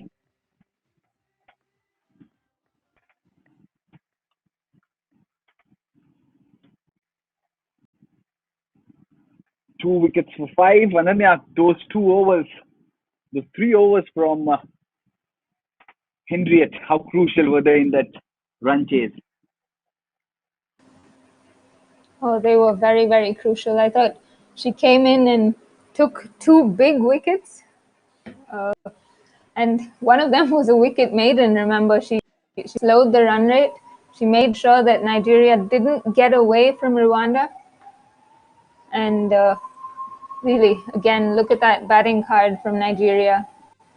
There were contributions throughout. Omonia Asika contributed.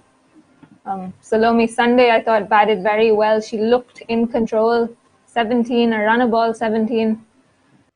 Comes from Samantha Agazuma. Look at Henriette Ishimwe's dot balls. 14 dot balls in 3 overs. She conceded only 5 runs. Picked up 2 wickets, like you said, and 2 big wickets. Really, really stalled Nigeria's progress. I thought the wicket of Esegbi Favor, just when she looked like she might get going, was a good delivery, a very strange dismissal. But, and then again, Esther Sandy caught behind, slightly dicey decision, but eventually Rwanda came up trumps, sealed a 6-run. A confidence booster for them.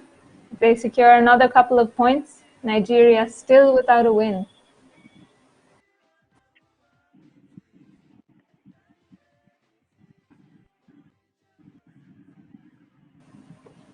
Good evening, ladies and gentlemen.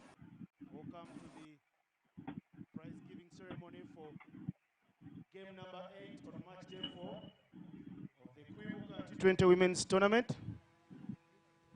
Team Nigeria, I request that you do like what Rwanda has done. Officials, Team Nigeria.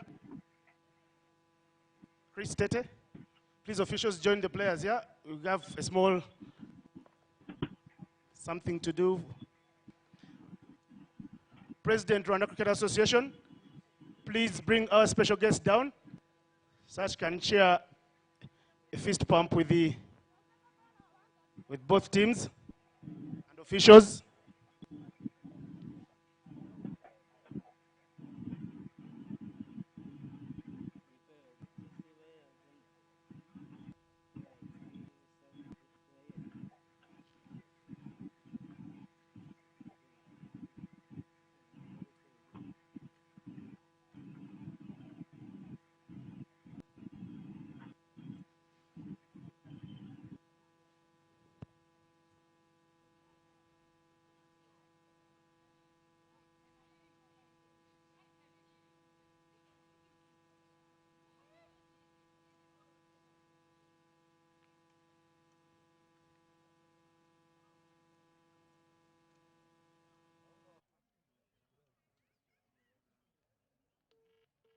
Never give up, we go win this.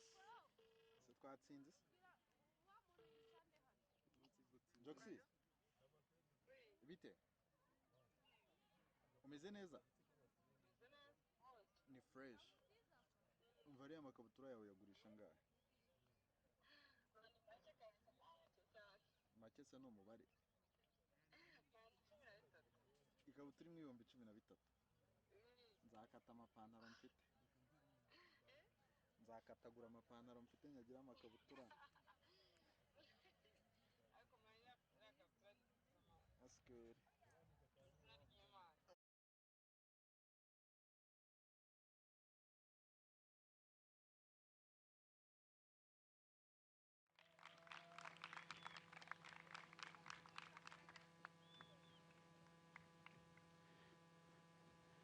Our special guest for match number 8 on match day 4 is the Minister of Sports, the Honorable Aurel Mimosa Munyangaju. She is a sportsman herself. She played basketball, so she's not in the wrong place, and she's the right person for the job. And we also would like to thank us, Rwanda Cricket, for allowing us to host this tournament in such a very critical time.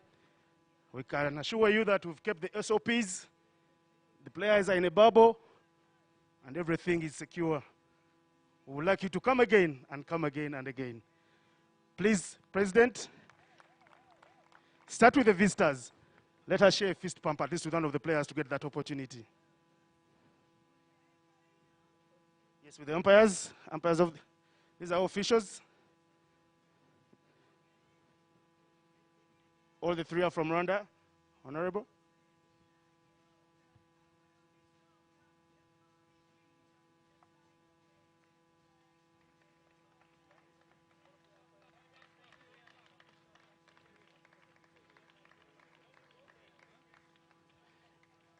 Please, Minister, stay right there with the presidents.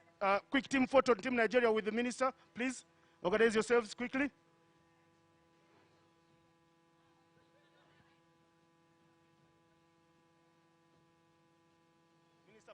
Minister, please stand in the middle with the president, right here, so the guys can be around you.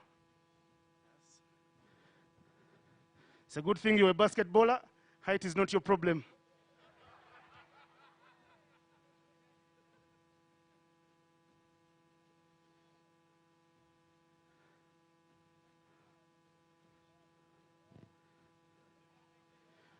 Well done, the green and yellow girls from Nigeria. Please, President, take her to Team Rwanda to share a greeting with the Rwandan players as well.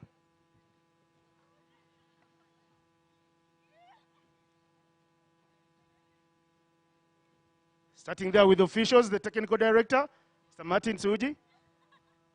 You can introduce the officials, President, as she greets them.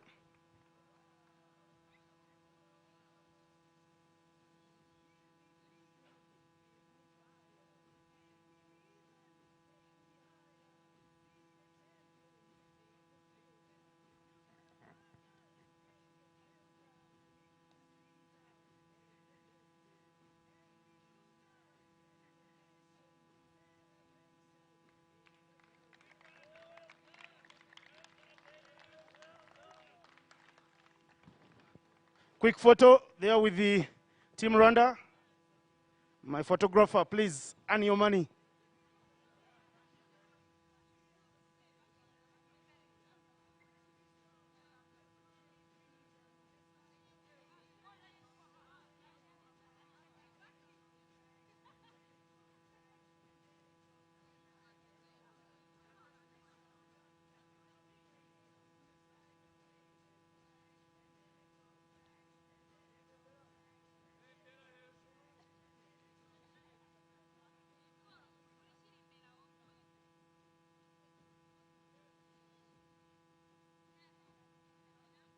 Well done, Team Rwanda. You're looking sharp.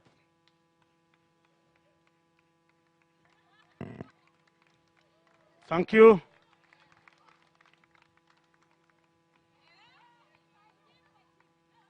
All right.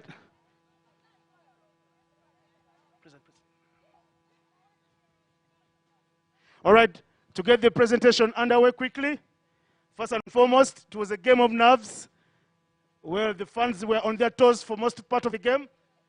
I saw the minister jump high up when the wickets were falling in the second innings. Good signs. Money could be coming into Rwanda Cricket Association very soon from the government. And hard luck to you, Nigeria. Unfortunately, sports, there can only be one winner on a day. Congratulations to you, Rwanda. Well played. I know that win will take you into the semi-finals, but you still have to play a game against Kenya tomorrow. Please win that one also. The minister could come back to watch you guys play in the semi-final. To get this started, some quick remarks from the coach, Nigeria. Please step up to the dais.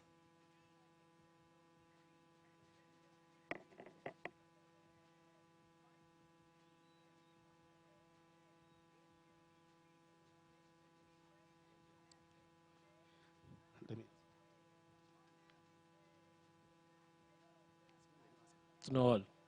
Well, welcome to you, coach. Thank you. Tell the people about the game. This was really a derby. I don't know. I'm kind of speechless. I'm sure the Rwandese are counting scores. It's 6-5 now. I'm sure when next we meet you again, we'll try and level up. It was tense. Kudos to my girls. They did very well. It's just been a week that we've tried to put these girls together, and I'm sure by the time we go back home, we'll do some more work, and you people should be ready. For the game, I like the fact that it was tense, and I know you guys know we're not pushover. So be ready for the next time we meet you. One final question for you. There is a big match for you tomorrow. If you beat Botswana, you are in the semi-finals. Are you ready? And how ready are you? Well, I would have loved to pick this win today so that I kind of seal my own spot first before them. Tomorrow is a must win for me, and I know my girls are ready. We'll do everything possible. We'll go all out. Make sure we'll get Botswana to their knees so that we can qualify. Well, you said it all. We wait for you tomorrow to see you if you can make Botswana kneel down and crawl for you. Right now, head coach, Team Rwanda, Leonard Namburu, please step up.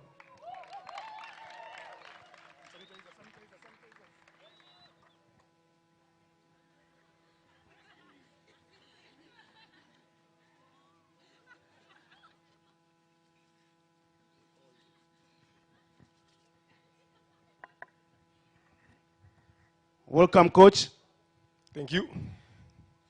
How was the pressure? How did you take in that pressure? And what did you tell the girls ahead of this very important match?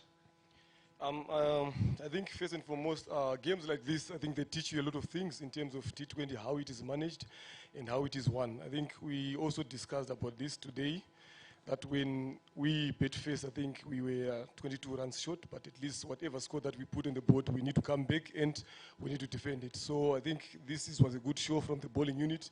If you look at all those 3 games that we've played so far, I think our bowling unit has been coming to party, has been doing everything for the team. So I think this heads up to the team. And also today, you see even our lineup again, it's also changed. Like I said the other day, we are trying different combination until we get everything right. So this is a step forward into the right direction. We've got these 2 guys being able to bet around about 6 to 8 overs without losing a wicket. So that's a positive to the team. Tell something to the fans. Tell something to the fans. We play this game for the fans. And these fans came out here to root for you guys and to make sure they get something to celebrate about tonight, of course, before curfew. I would like to thank everyone who has come here to support us. Everyone who has been there, your noise made the difference. Please keep doing the same thing. Well done. We need you more in the other games that are coming in. We are now in the semi-finals, but the battle is not yet over. We need to get to the rope and play the final so that we can keep this tournament in this trophy here at this ground. Thank you very much. Thank you very much, Coach. Good luck in your next couple of games.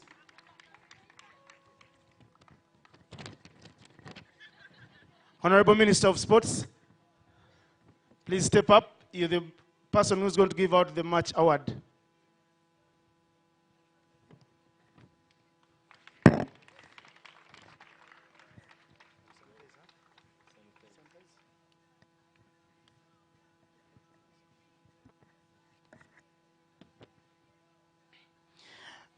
Before you give out the match award, Honorable Minister, please allow my umpires share a photo moment with you. They've been on my case.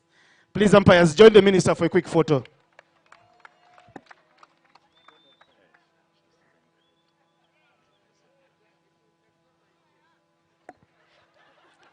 All the three umpires standing in today's game, very important game. They made tough calls. Give them a round of applause, Nigeria. Give the round of applause to the umpires, Rwanda. The three guys, Jackson Zaisenga, Vicky Prajapati, and Olivier Intagishaka. Well, the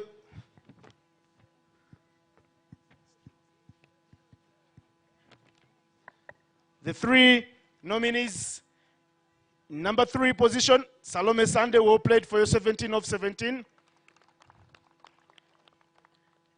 In number 2, there's a girl who was given a new role by Rwanda and she executed, Shifa Ingabire, 24 runs of 40 balls, up the order. But the player of the match award will go to someone who bowled a maiden in her 3 overs. She went for only 5 runs.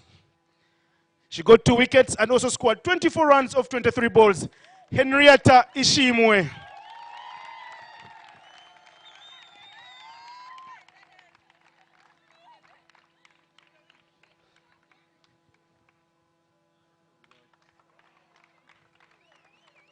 Smile, Henrietta, it's your day.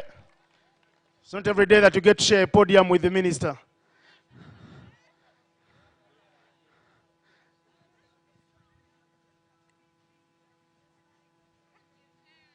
Thank you, Minister. Henrietta, please step back. Please step back, Henrietta. Minister, thank you. You can go and join the president, and the president take you back to your seat. Henrietta arashaka kuvuga Kinyarwanda. Henrietta, tell us about the match and how you've been able to perform this consistently, even though you're a youngster.